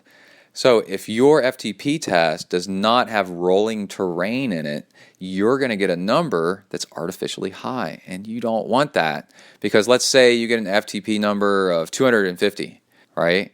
And then you say, okay, I'm going to ride, let's say it's a 100 just to be simple. And an Ironman, you want to ride, let's say like 72% of your 100 FTP. Well, that's 72 watts, right? And but you did this FTP test all uphill, right? And well, your race is going to have downhills on it, and you can't put out that much power going downhill, and so your numbers just don't relate, and you're going to end up thinking that your power is that you're better than you actually are. And this is a real problem because people will go out and take these tests and try to get a better result to make themselves feel better. You know, you can. I remember Sammy Inkinen did like 395 watts going uphill, up Mount Diablo for an hour or something like that. I forgot exactly the details of it. Well, that's 395 watts going uphill. Sorry, had a phone call. But on flat ground, Sammy Inkinen's number would be more like 380, or I don't know, I'm just guessing. But it's not 395 because you can crank out way more watts going uphill than you can on flat or rolling. So now he's got an artificially high number, 395 as his FTP. Now he's going to go out and try to ride Ironman Texas, for example, and he thinks his FTP is 395, so he rides at a percentage of that, ends up being too high, and then he ends up biking too hard, right? So when you go out and do a time trial test, when you go out and do an FTP test on your bike, you want to do it on rolling terrain, and I learned this from Gordo Byrne. You want to do this on rolling terrain, and you want to do it on terrain that's very similar, if possible, to the race that you're going to be your A race, that you're actually trying to get these numbers to use. And there's actually a time trial course. Oh, and I'm trying to think, is there anything else that you want to make it like? No, that's pretty good. Well, you want to warm up. I'm going to get to that in a minute and stuff like that, so that you get the best result out of your body. And if you do an FTP test and you're not really well rested, well, your numbers are going to be artificially low. And there's a lot of these things where, it doesn't technically ruin the test. You just got to account for these things, and you can slide the numbers up and down and back and forth. And once you start really learning this kind of stuff with power meters, there's a whole lot online that you can study and learn about it, and you can really get good at knowing your numbers and where you are, and study your results, and you can sample sections of your workout graphs and kind of say, like where you felt good and where you didn't, and make sure it's rolling terrain, and and out and back. Actually, that's also what I did is for this time trial is perfect. That's what I wanted to add, and because it takes into account wind both directions, right, or no wind or tailwind, whatever the wind you got, you're getting it to your face and to your back. Which over a race and a triathlon, you're going to get that as well too. I mean, it's just awesome to do it the way that I did it. I was so happy.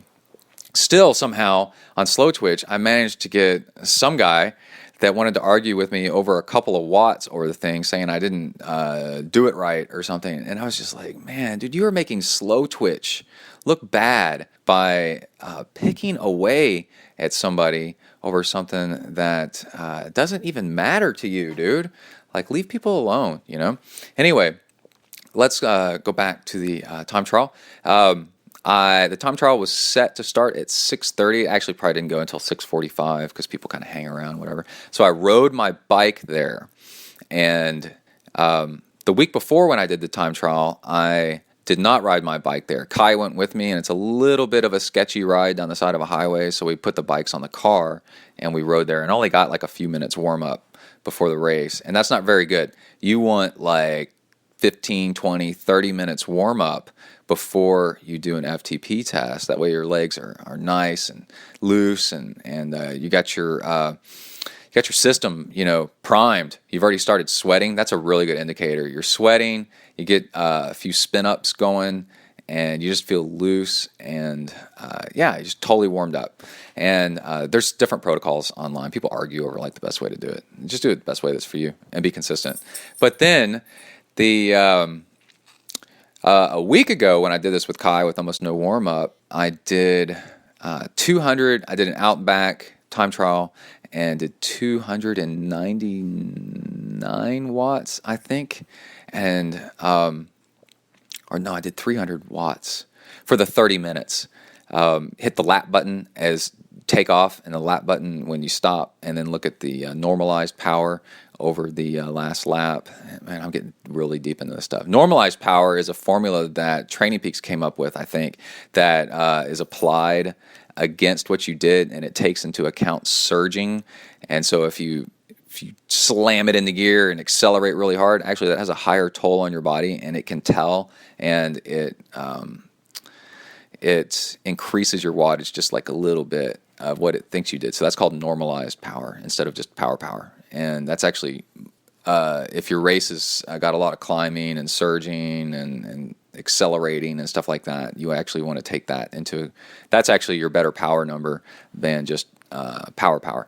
And let's see, the other thing is you want to do, if possible, you want to get your FTP test from a race, because your adrenaline's going, because you're actually in competition, and that is different than just out going by yourself. You'll actually get a few percentage points higher than if you were sorry, my cat just came up to me and started licking my arm. Dude, are you hungry? Anyway, distracted me totally. The squirrel. So that's why I was really excited about doing these time trials, and I really wanted a good number after Ironman Texas after backing off the training just a little bit, and then starting doing some of these time trials to get an FTP number, but also if you engineer your week correctly and you make everything in your week work towards getting an even higher number the next week, what you are doing is you are increasing your bike power, your bike fitness week after week after week. Theoretically, you can take a break. You do like 2 weeks on, 1 week off to recover. But when you have an opportunity like this,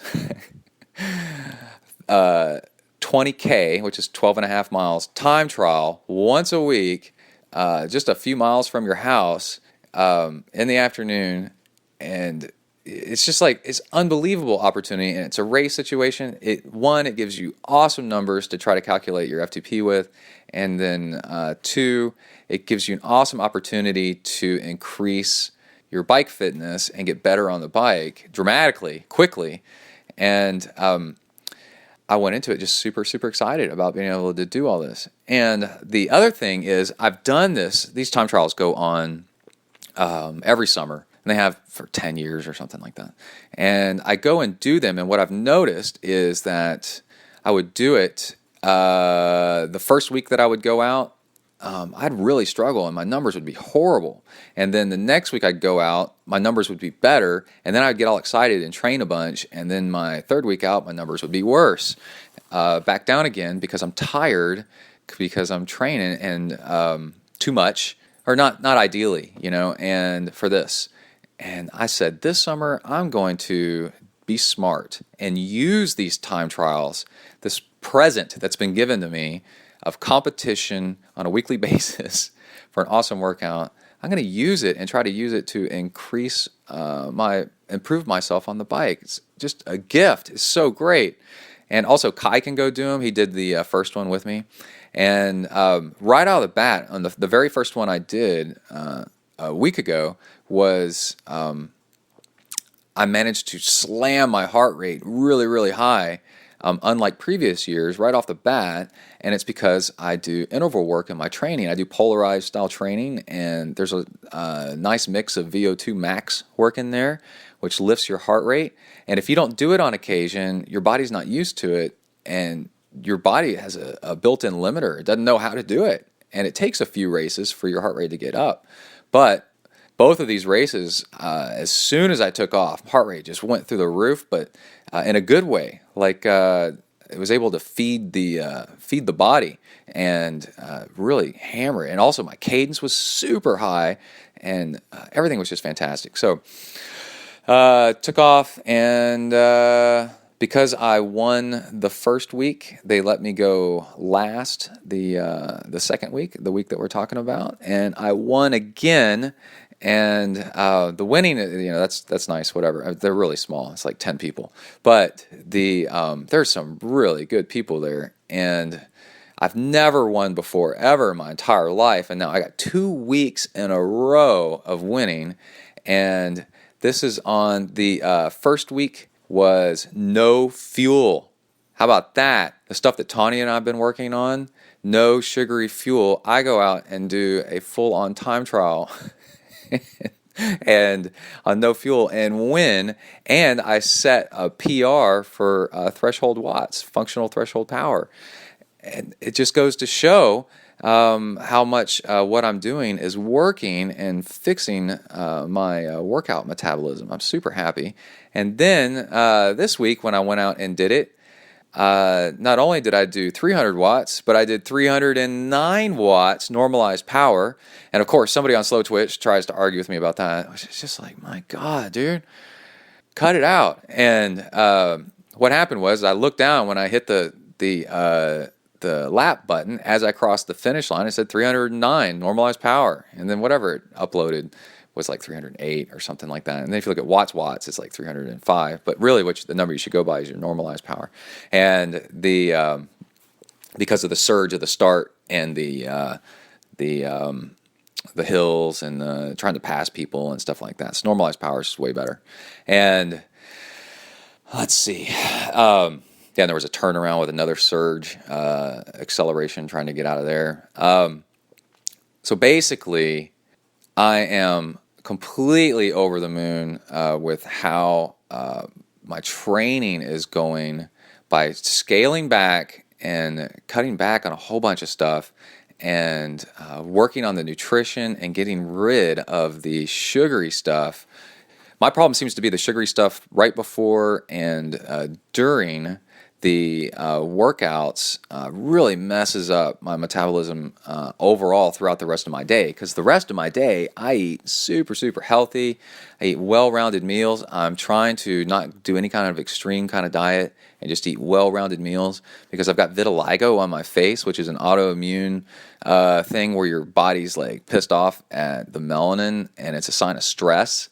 So it's just like well-rounded meals, eat some scrambled eggs with salsa, fruits, veggies, and bread and grains, and but just keep it middle of the road and really clean and really whole foods and really healthy, nothing crazy, and then get the simple sugar out of my. That way, it's like low stress, and then it's easy to do, and what we should eat, and then and nothing extreme, right?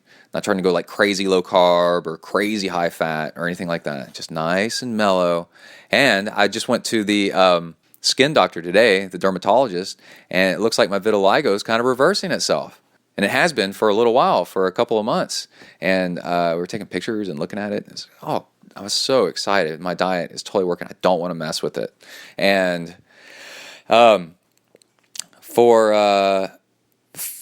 the results that I got, best ever race results, no bonking, simple sugar out of my, and what I'd done is I'd let simple sugars kind of creep into my pre-workout and the start of my workout. Now, and then what that's done is like messed up my metabolism while I'm actually training and racing.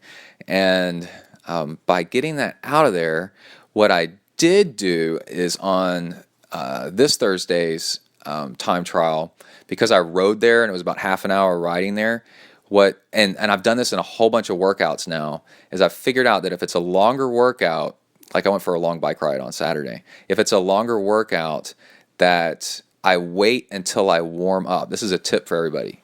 You wait until you warm up, right? And now your body's going, okay, I'm going to, burn a sufficient amount of fat. There's no simple sugars in me, so I'm going to start reaching into some fat stores. After you warm up and you break a sweat, we're talking like 15, 20 minutes in, you can tell. Then you can start your fueling, like Gatorade or whatever, and whatever you use. And man, that seems to be really working with me. And that's what I want to work with for a while. Okay. After the time trial, I was so happy that I had increased my threshold now to Strava has a power curve on it, and you have to buy Strava Pro, but it'll calculate your FTP based on all kinds of rides and stuff that you've been doing. You can mess with the graphs and get last year's FTP, and it's super, super cool. It's super easy to use. I really like it. It's totally worth it for the Strava Pro, and Garmin will upload to it automatically, and you just roll over there and check it out and check out your FTP. And there's a button you hit to auto calculate FTP, and then I got home, verified it, and was like, holy cow, that is super, super cool. And then went out and bought a 6-pack of pale ale and drank 2 of them that night. Because I was celebrating and I'm cutting back on my training. And so I was like, and it's working. So I'm like, I'm going to have a couple of beers. And I made a couple of blog posts this week about where I came from and how messed up I used to be with smoking and drinking and other stuff that shall not be named, that I do not want to get into. So I really don't drink anymore, except on rare occasion. 1 beer every couple weeks or so would probably be the average. But I was borderline alcoholic. I probably was, binge drinker college, like big time. And I had somebody one of my best friends from college comment on my blog, and he said, dude, you're not even letting on about how much you used to drink. And I smoked cigarettes like a pack a day for almost 10 years. And I've overcome all those things. And I never wrote a book about it or anything like that because I really don't view it all that spectacular. And lots and lots of people have fixed themselves from being a mess. And it's the ones that have done something really incredible afterwards that are notable and should go around talking about it. And me, I just I went back to being the way we should be. I didn't do anything. I didn't go to the moon or anything like that. So I don't talk about it much on the show. Plus, I'm not all that proud of it. So anyway, I do drink beer on rare occasion as a celebration, and I love pale ales. And so I went and bought a 6-pack of pale ale and celebrated with either one or two, I forgot, and then hit the sack. And in the morning, when I woke up on Friday morning, I was so happy with what had happened that I had this the night before with doing so well and increasing my FTP on the bike to 300 watts. I was like, wow, that's a threshold number, like a breakthrough number for me. My whole life, it's never been that high. And I had that feeling, I've told Tawny, like if I go surfing for a long time, I get like this high feeling, it's an endorphin, dopamine kind of just like, and I feel really good for a couple days afterwards. That's how I felt on Friday morning. And I had a lot of energy. I was really excited. I woke up, boom, 4:30 in the morning, like ready to go do something. So I went and swam. But the swim, and I picked swimming instead of running or biking, to give my legs a break. The swim, I could tell that I needed to burn off some energy because I was happy and it was a good time, and to do something to make me feel good. But I kept it super easy because I could tell the slightest bit of fatigue in my breathing. That is one way that you can tell that if you need to take a break and really watch what you're doing and be really careful, or at least slow down, is if you get up in the morning and start walking around, the very slightest hint of trying to catch your breath, just from getting up and walking around, that's my indicator that like, whoa, you did something big yesterday. You need to slow it down. So I went to the pool and swam, but I didn't do much with it, And then I went and lifted weights at lunch to get out of the office, and I did only 2 things in the gym. I went and did triceps and quads, and just lightly, and just to get out of the office and do something with myself. Sometimes I say self say huh. Anyway, I want to tell you about something I'm drinking, by the way, right now. I'll drink away from the mic. You'll be all right. Actually, I think I need to stir that. Matcha powder, you can order it on Amazon. Just order whatever brand. The most common brand is really good. And just buy, there's culinary grade and then there's ceremonial grade. Culinary grade is a little bit less quality. I guess you could get ceremonial if you were like really into it. But it's basically green tea. It is green tea. It's green tea leaves, but they're powdered. And you mix it with water and you drink it like green tea. But instead of getting water with chemicals, the good chemicals, we're talking about green tea chemicals, actually good for your teeth because green tea has fluoride in it. And it's actually good for your teeth, better for your teeth than coffee for sure. And but now because it's powdered, pulverized, it's like real fine powder, green tea, you're getting the fiber. Fiber's good for you. And now you can spoon it. And I add spoonfuls of matcha powder to bottles to go work out with, add a little bit of caffeine to my workout. And I think like 1 teaspoon is like 70 milligrams of caffeine in it, something like that. Anyway, it's really nice. So there's another little tip for you. And let's see, that evening was Friday evening. Emily was out of town. And I normally would have gone for a run Friday evening, but I skipped that. And because my legs were pretty trash from the day before. Oh, and I could tell when I was swimming in the morning and lifting weights, I was like, dude, you've done enough. You don't need to go run. And so I skipped that. And then, Now, Saturday and Sunday, I took notes from the playbook of Matt Hansen. Matt Hansen is the guy that won Ironman Texas, and he posted a bit of his training log online, like a typical week, and I noticed something that was really, really good. Long bike ride one day on the weekend and a long run the other, and that's pretty much what he does. That's all. Oh, and then the day he does the run, I think he does a swim. But these pros, I got an interview coming up with, I've already recorded it, with Mike Hermanson, and we talk about the swim on the pro level. These guys have to swim their asses off, so they need to swim a lot. And as an age grouper, we don't really need to swim as much because it's not so critical, because we don't need to keep up with a pack once we get out of the swim and onto the bike. So he swims like 6 days a week. So he threw the swim in on the same day that he does his long weekend run, and that's not really necessary for us. So you could either do it or not. I guess kind of depends on what you feel. But long bike ride on one day, long run on the other, and that's it. And you know what? It made me think, and it's really funny because I only do this to myself. All the people that I coach, I don't do this to them. But somehow, over time, and this is what's so nice about having somebody else like Tawny looking at the training log, is because she's got access to my Training Peaks training log, and this thing where she said, "You're running like 9 days in a row, you dumbass," you know? I'm like, "Yeah, so?" She's like, "That's stupid," and I'm like, "Yeah, I think that is kind of stupid. Why am I doing that?"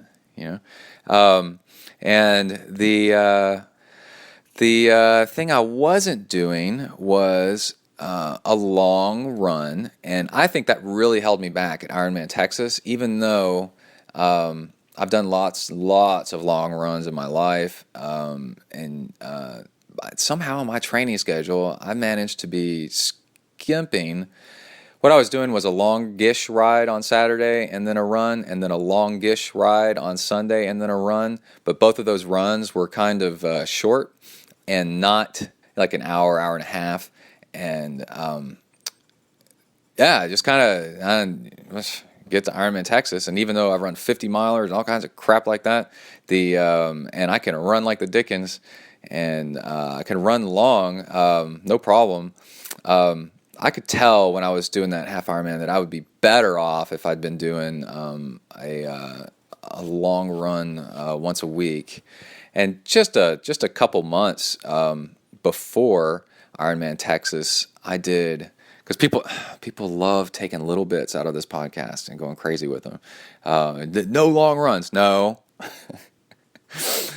I earlier this year I did 20 something miles, like 22 miles, like 2 or 3 days in a row. And hello, I'm back. Let's make sure this is still recording. Yeah, okay, I hope so.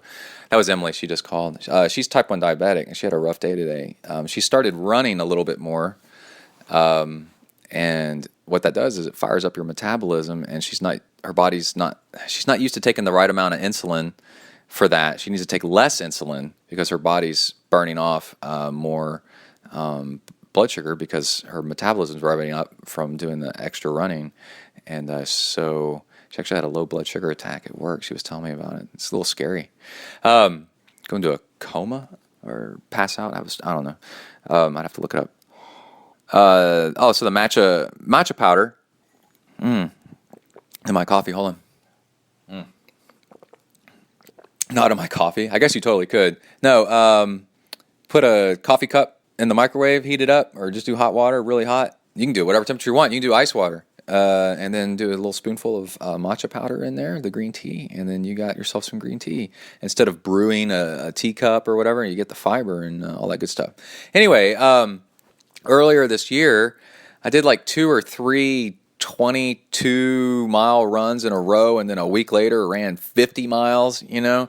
So it's like, a lot of long running is... A lot of being able to run long is the mental side and being confident that you can run long and then doing it so you pace yourself. But after those long runs in that race, I was like, and then like a year ago, it came up on the show with Tawny. I did I worked my way up from like 60 something miles over many weeks to 103 miles a week. You know, like 100 and then 101 and then 102 and then 103 and then backed it back down to do the Rocky Raccoon 100. So I've got a lot of experience running really, really long. So I just kind of let it slip out of my training schedule a little bit and haven't done any long runs lately. And I'm like, man, I need to get back to doing that. And so on Saturday, I did a long ride, which really excited about that. And then on Sunday, a long run. And actually, I've been doing the long run on Sundays or on the weekends for a few weeks now. And I guess I'll get to that in a second. The long ride on Saturday, the guy that I'm just barely beating in the time trials, he's getting second, I'm getting first, is, so basically, I beat him by 2 seconds, right? So we're exactly the same speed. And I'm just lucky. He could be faster than me.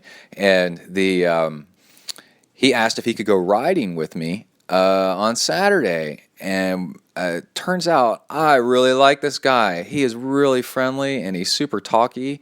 He talks over me, which you would think would be impossible, but it's just the best ever. So we met up and went for a ride, and we're riding around all these Texas countryside roads.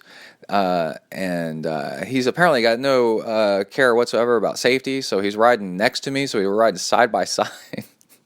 Pissing off traffic, and I'm like, as long as I'm off to the right, maybe I won't get hit. I try to say something, but he's like 48 or 50 years old, he's a grown-ass man. So I'm like, yeah, he's been riding this way his whole life all over the world, and I'm not, he's from California and Brazil, and he's Portuguese, and yeah, I mean, like, it just goes on and on. So he, however he wants to ride is how he wants to ride. Just sails through intersections, just happy, Seems to me to be very European, because I don't know many South Americans, so maybe it's just Brazilian, to just sail through intersections and just smile and wave. I slow down and kind of make sure that it's all good and that there's no cops because of that ticket I got last year, which pissed me off. But anyway, so we went riding, and I wanted to try a really long ride on Infinite Fuel. And I did the custom blend on Infinite. You can add the amount of protein and caffeine and stuff like that, and salt. So mine's got a little bit more salt because it's so hot around here, and a little bit of protein, but a little bit low. Plus, I don't even really need it because I could just add Hornet juice, which I really prefer for protein, and then amino acids. And then I made up a batch that was about 350 calories per hour, and I mixed it all into one bottle. And Infinite's famous for being so digestible. You can actually, do a concentrate bottle better. You have better results than you do with the competition. And before we took off on the ride, a couple hours before the ride, I had, I think I made some notes, scrambled eggs with salsa, a little bit of coconut oil in my coffee. And I don't do the butter in my coffee. It does taste great, but I just do coconut oil. And I take fish oil pills, like cod liver oil kind of stuff, and capsules. So I had a couple of those. And before we took off on the ride, I was feeling like I needed a little bit of carbs. It was like an hour before, so I ate some Mueslix. There's some Mueslix cereal that has no sugar added whatsoever. It's whole oats and dried fruit and nuts and stuff like that in it. And so that with the scrambled eggs and all the oil and whatever was a really nice, well-rounded mix of, and coconut milk, I think, of, carbs and fat and protein and all kinds of good stuff. So we took off on the ride, and in my notes here, I've got something that says, one of the best rides of my entire life. Reality now matching imagination equals satisfaction. Rode with a new buddy, chatting side by side almost the entire way. That kept things at a conversational pace. That's critical, by the way. Conversational pace. The dude would not be quiet, and I liked it. And we talked about motorcycles and raising kids and South America and California and Texas. We talked about all kinds of stuff for basically 3.5 hours. And that kept me from overfueling actually, of all things, and was putting out like 225 watts or something, just riding along, talking with this guy, and it kept me from overthinking, which is nice. With the Tao Te Ching, which we were going to talk a little bit about on this episode. I don't know if we're going to get to that. Less is more. So I was doing, I wasn't paying so much attention to, I wasn't overthinking. And that goes back to the power meter numbers and such, where you don't want to overthink stuff too much. And you want to do like stuff that's like it's going to be the race. And if you know your power meter numbers, sometimes you chase them too hard. And that's why I rounded down my functional threshold power for Ironman Texas. I didn't want to overthink it. Just like it's probably 280, 290, I don't know what it is. Probably right around there. I don't want to overthink it. I really knew, kind of, it was, in a really tight range of about 10 numbers or so. And that's enough, man. You don't want to overthink it, and then round down a little bit so you really don't overthink it. And then you're going on the safe side so you have a nice run so you don't overbike a little bit. And the next thing was, after about 3.5 hours, he started getting tired, but just barely, right?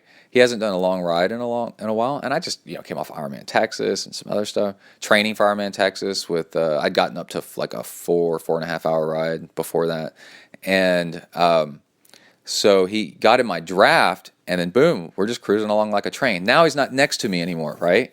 So I rode for like 45 minutes with him behind me, and so I'm kind of in a way by myself, and then he peeled off, and then I rode the rest of the ride, which I ended up doing 4 hours and 4 minutes. I ended up doing the rest of the ride, 85 miles, by myself, right? And guess what I started doing? I started overfueling because I started overthinking things, and my stomach started to hurt, and I had to slow down and drink more water to dilute the fuel because I was drinking it too fast. And up until then, I was fine. When I had the guy sitting there talking next to me, talking away, and we're talking about Ducatis. Oh my God, it was so great. And when we were talking, I was fine. But when I was left to my own devices, I started overthinking and overfueling, and then also the heat. Oh my God, the heat picked up, and I'm talking like brutally hot. And then you need even more water because you're losing water to sweat. And that's when my stomach started to hurt. So I slowed down the pace, which is hard to do because once you start sucking, guess what you start trying to do? You start trying to speed up or put more effort to keep from slowing down, right? And then I'm like, I've learned, you flip that around and go, if you're out in the heat, I'm going to talk about that on the run on Sunday too. Slow down, and that way you got more water available to digest your food and to keep you cool. And the actually started recovering from that tiny little slump and started doing great again at the very, very end.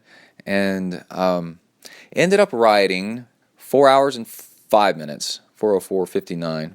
1 second for that guy that tries to pick on people about the watts, and then about 1 watt, and then the let's see, there was something in here, 20.9 miles per hour. It's rolling terrain. It wasn't very windy or anything, but just rolling terrain, and 20.9, and there was watts in here somewhere. Average power was only 216, but I think with normalized power it was a little bit higher. Maybe 220, something like that. So it was nice, really, really, really nice. And I was happy to meet a new training buddy. I went out on a limb and decided to work out with somebody, which was so nice. My town's really small, and it's really hard to find somebody that's my speed to bike with. And this was great. Then we start texting each other. So I've got a new best friend. It's really funny. He's texting me from like the running shoe store, like, what shoes do you have and all this stuff, because he wants to get back into running. He's mostly a cyclist right now, but he's done some triathlons, and I think he's a much better runner than I am. And it was great. So then a 4 hour, Emily asked when I got home, are you going to go for a run? Because she just figured I would. And Kai's out of town this week. And I said, nope, skipping it, not doing it. I'm working on doing less. Normally I'd go for a run or something like that. After that, like a brick. Nope, going to skip it. And Matt Hansen, when he posted his method of how he trains, so impressive with how he did it. I was like, I'm going to give this a whirl. And I was like, nope, I'm going to do a long run tomorrow. And okay, so and I had a beer. And the long run on Sunday, what I'm doing there is every week I'm running a little bit farther on my long run. And I want to get up to either 2 hours and 15 minutes or 2.5 hours. Kind of on the fence about that. And also not every week. Like next weekend, I'm going out of town to Austin, and probably not going to do the long run at all. But what's cool is on the long run, I'm just adding a few minutes every time. And I'm noticing that I can go just a little bit longer before it starts to hurt. And I've been making mental notes every week when I do one, when it starts to hurt, right? Well, it started to hurt at an hour and a half, hour and 20 minutes, like a few weeks ago. Then it started to hurt, and then I would keep going to about 2 hours. And then last week it was an hour, like an hour and a half, and hour 35. It started to hurt, and I went 2 hours. And you want to run when it's uncomfortable for a little bit to improve yourself. And then went to 2 hours and 5 minutes. I think I've done a 2:02, and a 2:05. And then this week, it didn't start to bother me until 1 hour and 55 minutes or something like that. I was way into the 1 hour and 50 before it even registered as like, you're kind of starting to struggle here a little bit. And then, so I ran, just added a few more minutes to the total and went 2 hours and 8 minutes. And I also worked on, ended up being 13.5 miles. And really easy jogging. We're talking average of like a 9.5 minute mile. And because it is so ungodly hot, and I got a kind of a late start, and I wanted to, I ran the first hour with the dog, and he jumps in some ponds and shade and whatever. But by the time I went out, and I dropped him off at the house after an hour, and I went out for another hour plus, right? And by the time that I started that second hour, it was hot. And then when I only had half an hour left, it was miserably, horribly hot. So on the second outing, I filled up my bottles with ice, crushed ice all the way to the top, and then cold water on top of that, crammed it in there. And I actually had ice water almost that last full hour, almost until the end. And what I would do is I noticed when I was running in the sun, it would immediately impact me. We're talking like 90 degrees with, but then the radiant heat coming off of the pavement was probably about 95, maybe 100 or something. And this is only like 10 o'clock in the morning. Texas is so sucky in the summer for training. You got to go out like at midnight. Anyway, I just slowed down my pace to about half minute mile slower, maybe even a minute mile slower. And then that ended up making a huge difference. And I learned that reading Sammy Inkinen's blog about when he was doing Hanu 70.3 in Hawaii, in Kona, Hawaii, I think is where that one's at. And the run goes across this golf course, and it's out exposed in the heat. And when it's in the sun, and if there's no cloud cover, he'd slow down a lot. And also he would do the run harder earlier on, and then as the sun, trying to bank time, trying to put in some time against the course, extra hard early, and then would go easier towards the end to keep from getting sick from the heat. Now, what I did notice is I only used, for this run, I posted a picture on Instagram, I only used 1/3 as much calories as I normally would. I made a mix of maltodextrin and Gatorade, just a little bit of Gatorade with malto and sea salt. And I hardly needed any at all, but I was actually a little bit worried because it was so hot. I don't think I could take on any fuel at all without getting sick to my stomach. So that wasn't really a great test. So, but that's where that's at. And people need to know that when you go and do that in the heat, you need to calculate for being able to eat less, but also you need to slow down anyway, or else you're going to cook yourself. So maybe it kind of washes out. But then I turned around. That was yesterday, and then I turned around this morning and was feeling pretty amped and about how successful this weekend was, and went for a swim. And did the same thing I usually do, where I just swim easy. I'm not trying to improve my swim right now, so just kind of swimming easy, enough to get the shoulders some action, to keep where I'm at, but no work on the legs to let my legs recover. Tonight I might try running because Matt Hansen was saying even after a long bike ride weekend, he would run on Monday. I don't know about that. We might try that, might not. And coming up, Tawny's asked me to do 3 days no training, which is easy to do because I'm going to Austin, and then on the weekend, and then 24 hours without training is a day without training. So one evening, and then overnight, and then the next morning is 1 day without training, and that's easy to fit in. So I'm pretty stoked about that. All right, let's wrap things up with a few comments and donations from happy listeners. And I hope you enjoyed all that training log stuff. That was a lot of fun. And if it helped you, let me know. Send me a message on Twitter and give you some ideas. Okay, hold on. All right, I'm back. It's been a few days. Time warp. Man, lots of stuff is going on. This Bahrain trip looks like it's actually really going to happen. I'm going to have to look for a title sponsor to get me there with the airline ticket. Once I get there, everything's good. But getting there is somewhere between $600 and $1,000, probably, including bike box and all that other stuff. And then when I'm there, it's going to be interviews and a real tour of a whole other country. And Bahrain is technically in Asia. It's the continent of Asia. It's in the Middle East, but I looked it up. What continent is Bahrain? Saudi Arabia, Bahrain, all that's part of Asia. It's pretty cool. All right, let's read some emails and donations and fun stuff like that. So if you donate to the show, I read your name off, which is a super cool way to help get your name out there that you're a supporter of ZenTri. Test it. Donate to the show and watch what happens. You can donate to the show on the left side of zentriathlon.com. And there's a PayPal link. You can donate repeatedly, set up a recurring donations, like less than $1 an episode, pretty much. And then it's, let's see, or you can do a one-time donation, either way.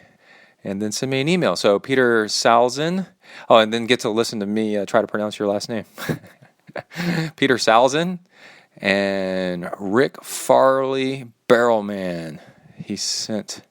Oh, it's about the Barrelman try, exclamation point. If you put an exclamation point in, I always read it because I think it's funny. Hey, Brett, check this out, exclamation point. Equal prizes for male and females, exclamation point. All capital letters. Prize money for pros and age groupers at Barrelman, exclamation point. Okay, that's enough. Given to the recent discussions on some forums regarding North American races and prize money, I wanted to let people know that the Niagara Falls Barrelman will once again... Remember when everybody was trying to go over Niagara Falls in a barrel? We'll once again have prize money. We offer an open prize purse of $5,000 with the prize money awarded to the top 5 male and 5 female, equal numbers, finishers, whether pro or age group. Whoa, what? So you could be an age grouper and beat a pro and you get the first prize money? All right, I love it. Put the pros on the toes. Okay, the money would be allocated as follows. First prize, $1,000. Second prize, $750. Third prize, $500. Fourth prize, $150. Fifth prize, you get slapped. No, you get $100. And last week I was talking to a U.S. pro who will be racing with us last year, and he asked if Lionel Sanders will be defending his Barrelman title. All I could tell him was, last time I spoke with Lionel, he said that Barrelman was on his radar, but it would depend on where he was in his final preparation for Kona. There is a chance he will not be racing Barrelman, and although the MSC team would love to have Lionel back in 2015, this would be good news for the competition! Exclamation point. There are other updates to the run course and more in our latest newsletter. So they have a newsletter for Barrelman. We have also just realized, as far as we can tell, Barrelman was the second largest independent non-70.3 half Just we're going to call it that, in North America. Hey, that's pretty cool because you want to go. A lot of you want to go to a big race. It's got some good competition and more people makes it fun. You have like a really nice support and stuff. You do that. From John Salt, John at multisportcanada.com. So check him out. Oh, that was all forwarded to me by Rick. Okay, another donor, Tyler Moyer, longtime donor. Thanks, Tyler, man. I really appreciate it. Spiros, Fitsis, and from Chicagoland, Libertyville, I presume. And Daniel Stark, El Senor, Michael Radogna. He's new. I'll get it worked out. Maybe he will send me an email on how to pronounce his name. And then we got Sam, who, crap, what did I just do? I messed up. Oh, I clicked on something and now we're all screwed up. Let me go back. He had a note and I clicked on it and it took me to outer space. Was that a trick? Okay, here we go. Hey, Brett, thanks for all that you share on the podcast. I was just listening to the Ironman Texas episode today. Your reactions to the drafting comments / boasting were hilarious. Exclamation point. Thanks for doing the right thing. Yeah, so go back and listen to the last episode. I went into a frenzy over a guy that was bragging to another guy that he drafts. And I said, you need to stand up against people that do that. And I did. I freaking gave him the talking to of his life that I'm sure he was not expecting. He's just sitting there bragging away about how he drafts, and then big 6'3" guy pulls up next to him and goes, "So you like to draft, huh? Tell me all about it. Tell me all about your drafting. I'm sure the officials want to know." Jerk. Anyway, so you need to stand up, and people will back down because they know they're wrong. I started listening to your podcast last year when I started doing triathlons. For real, did a couple sprints years ago, and I'm getting ready for my first half Ironman at Vineman in mid-July, and then the full at Arizona. It's a lot to bite off, but I'm not getting any younger! Exclamation point. I'm really curious about this Hornet juice. Oh yeah, we got to mention that. So I can't wait. Hey, I'm going to be traveling with the family starting next week for 2 weeks. Maryland and Seaside, Florida. Okay, everybody start listening because it's going to get important. Any tips for training, finding a bike to rent while on vacation leading up to an important race? I'm trying to cram in my training now. I've heard of Spinlister. It's like Airbnb for bikes, but there are a lot of old clunkers out there. I guess it's better than nothing. Thoughts? Keep up the good work with the podcast. Thanks for everything. You keep me motivated! Exclamation point. Sam. Okay, I've already emailed him back and told him this, but this is what you do. Yes, Spinlister. Last summer when I went to San Diego, I checked out Spinlister and found some bikes. I thought it was a little bit too expensive, but I don't know. Maybe it's something where you can argue the price down. But it was also kind of cool, and that was a year ago, so maybe it's got a little bit better. Found good amount of bikes.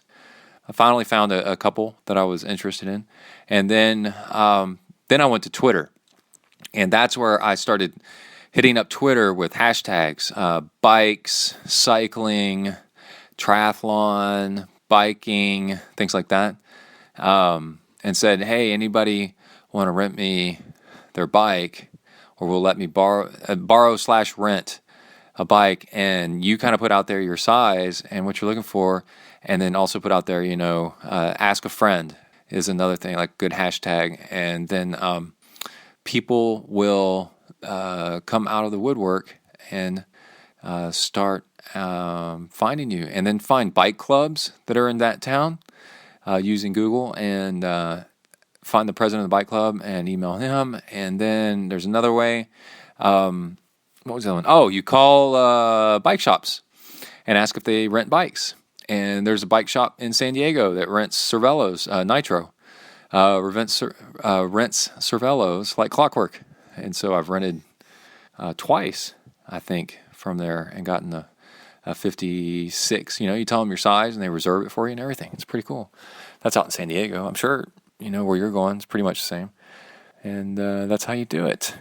As far as training, don't piss off your family by trying to train all the time while you're on vacation. Ask first. Tell them what you want to do and about how much it would mean to you for them to help you get it done, and promise that you'll be there for everything and not to worry, and then keep it to a minimum, and then that's how you do it. Let's see, Ralph Jacobson. Hey, thanks, Ralph. And Ken Soderquist. These are all longtime donors. Erica Dennison and Dwayne Morin and Joseph Rogalski, Ted Stephanie, James Biles, Chris Leonard, and Tyler from Utah. Here we go. Oh, this is oh my. Am I going to read this whole thing? Let me see if let me try to read it at 100 speed. I can talk really fast. Hey, Brad, I was just finishing your race recap for Ironman Texas. Always, it was awesome. The reason for the email is I'm the guy who asked you for the pump at T1 and said, oh, you're the dude. Hey, I was the guy that asked you for the pump at T1 and said you had your family waiting for you and you had to get going. I did see your wife and Kai over by the fence waiting for you, but next to my wife and son. So I totally understood and wanted to let you know it was cool. I've taken my pumps to many races and you always get suckered into letting everyone and their dog use their pump. And when I saw it was you with the pump, I thought it would be a perfect time to say hi, but I could tell after I asked that you had been sitting around for a while waiting on others and waited to get going. I understand totally. It is a race and we all have our pre-race routine and some have to do sometimes out of the essence. I did want to say that I was fully aware of where your bike was, and it was easy. I was using to gauge on how I was doing on the swim and the bike for the race this year. In Ironman Texas 2013, you had me on both the swim and the bike by a couple of minutes, so I knew you were where you would be this year. And held true. Nice, all caps, job on the swim and bike. Notice he didn't say that right. I had a blowout at 60 miles, which put me at 8 minutes trying to get it changed. Which, see, you can change a flat in 8 minutes. What does that matter over an Ironman, right? Isn't that cool? Doesn't really matter that much. And got it changed, which killed my bike time. Yeah, sort of. And I wasn't able to find you until mile 9 or 10 of the run when I finally caught you going over the bridge by the swim start. I fell apart as well after that with the heat. Oh, so it's not just Brett, huh? Anyway, especially with me coming from northern Utah, so my heat acclimation was not there this year as when I raced Texas in 2013. You had said that you were pushing for a sub 10 this year, as was I, so I wanted to keep a close eye on you where I was at. I even have my oldest son tracking you. God dang it. On the web and watching for you at T1 on the run so I could see how much you guys are out there trying to track me for your own performance. You guys are crazy. So much pressure. And let's see how much I had to push my run time to catch up with you and hopefully go sub 10 along with you. But the race didn't play out for either of us this time. Dang heat. God dang heat. Maybe next time we can do it. Thanks again for all the good advice you've given over the years. It has been nice to hear about you and all your adventures and training days. Very helpful. Wish you the best in all your training and racing. If you ever want to do some high elevation training, 4,600 feet where I live and short 2 miles to the base of the Rocky Mountains, that will give you several thousand feet of climb in 8 short miles. You are always invited. Thanks, Tyler. Boom. I've already emailed Tyler back. And I want to go next summer. I want to go to Utah. I've never been to Utah for anything except for eating a Starbucks salad at the freaking airport at what's the big city in Utah? Forgot off the top of my head. And my son's texting me. He's asking if I'm going to go to the triathlon, the kids' triathlon in Austin. I'm saying, of course, dude. Of course. I'm typing right now. Of course, dude. Yes, we are all going. All right, and did that go away while I was typing? No. Okay. And I think that's all the donations this time around. There's a few more sitting in my inbox, but I collect them all. I have a process. Agent stalling, and then I get them all together. So if you didn't hear yours this time around, we'll get to it next time around. And I think that is it. Let's talk about Hornet Juice for a second. If you want to kick your training and racing into mega high gear, you want to try Hornet Juice. Hornet Juice are these packets of amino acid powder, and they last an hour and a half. And you sprinkle it in your pre-fuel if you want, or just have it with your coffee before you head out for a workout. And they're only like 60 calories, I think, for a whole hour and a half. But what it is, it turns on your body's signaling to start burning body fat for extra fuel. So it kicks on your fat metabolism a whole lot more and a whole lot better and a whole lot earlier than you normally would without it. It's really, really cool. And I remember the first time I ever used it, I was on a ride with Tri Boomer and some other guys, and I thought somebody hitched up a diesel locomotive to my bike because I'd gone one of the farthest longest bike rides I'd ever done in my life, and I wasn't tired. It was really weird, and I was like, this is crazy. And it doesn't give you a buzz or a high like caffeine. It just helps you feel like you can just keep going and going and going. It's so cool. And I have to warn you, it is not made for sex. Some of you people, I've heard, want to try it and then have some kind of endurance sexathon with your Hornet juice, and that's not what it's for. I'm not saying you can't, but that's not what it's for. And it's just amazing stuff, and they come from New Zealand, so when you order it, you actually get an email, personal email back from me. You order Hornet juice, you end up getting my email address with a note from me, and then you know how I love to talk. We can end up talking about Hornet juice, and about training, and about Utah, and about whatever. And you can get and the package comes from New Zealand, though. I tell them, all right, this person's ordered something, send it to them now. And you get a package from New Zealand with New Zealand postage on it. It'll have like a narwhal and leprechauns. That's Ireland, but you know what I mean. It'll have, what's from New Zealand? It'll have a kiwi bird and Lord of the Rings stuff all over it, and a magic wand, and like tree ogres and stuff. And that's what you get. And you'll have some of the best workout results of your life. It is so cool. And yeah, help you burn body fat off too. All right. So I think that's it for this episode. Let me tell you a couple more things I like that are going on. Rudy Project has been in touch with me, and we're going to get some Rudy Project gear for me to test. There's some sunglasses that are new lenses that are supposed to be like super shatter resistant. So we're going to do a video where Kai shoots me in the eye with a BB gun. And, just to, for no reason whatsoever, just to see how shatterproof they are. And then, I'm just kidding, we're not going to do that. And then I think a helmet and a bag, and we're going to test. They've got like the best triathlon bag that's out there. It's really, really cool. I've been looking at videos online of this thing, and I'm all excited about getting a freaking bag. I'm like, this is the coolest bag ever. And so it's called I think it's called the 46 is what it's called, the Rudy 46 triathlon transition bag. And I've been riding with ceramic speed bearings on my bike. And I've been out winning time trials with these things, and the drivetrain is just so smooth. I've got them in my bottom bracket, and I've got them in the rear derailleurs and the rear derailleur pulleys. And they're red. They're really cool. Like, people look at it and they go, "What's that?" I'm like, ceramic bearing pulleys. And they go, "Ugh, why would you need that?" And then you can tell later, they're like, "Man, that's pretty freaking cool. I wish I had that." Like, yeah, you do. They're so cool.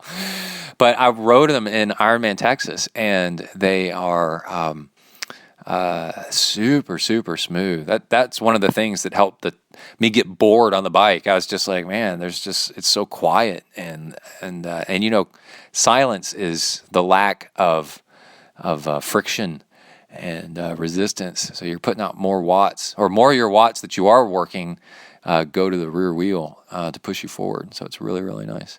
And we'll have more time trials, and I'm doing a blood test tomorrow morning, which means I have to fast tonight. So we'll see how tomorrow's time trial goes, if I go at all. Kai might do the one tomorrow, and then we got a kids triathlon going on in Austin this weekend. So I'll probably have some audio from that. That's a lot of fun. If you go volunteer at a triathlon, go volunteer at a kids triathlon. It is so hilarious. There's kids out there whose parents want their kid to be the next Lance Armstrong, so they're in teardrop helmets and carbon bikes and aero bars. I don't think they're allowed to do aero bars, but like $10,000 bicycles that are like half the size of a normal bicycle and custom made out of titanium and carbon. And then there's the there's the kid riding on a Huffy with tassels and a basket on the front, with a teddy bear in the front for teddy bear power and a pink helmet. And like, it's awesome. It's so cool to see where everybody comes from and what everybody's trying to get out of it. So we're going to do that. All right. I think that's it for this episode. And definitely go check out I want to give a shout out. And people, if you hear this, tell the real Starkey on Twitter that I mentioned it on the show. I give shout out to trstriathlon.com. the website. Their forum is a nice alternative to Slow Twitch. It's a lot of fun and it's funny. And the more people that are on a forum, the better it gets. And some killer articles that he's writing. But he's getting other people to write too. Joe Filiola wrote a good one about doping and triathlon. It's super cool. So you got to go there and check that out. All right. Everybody, you know what to do. You work the uphills, cruise the downhills, and keep the rubber side down. Out.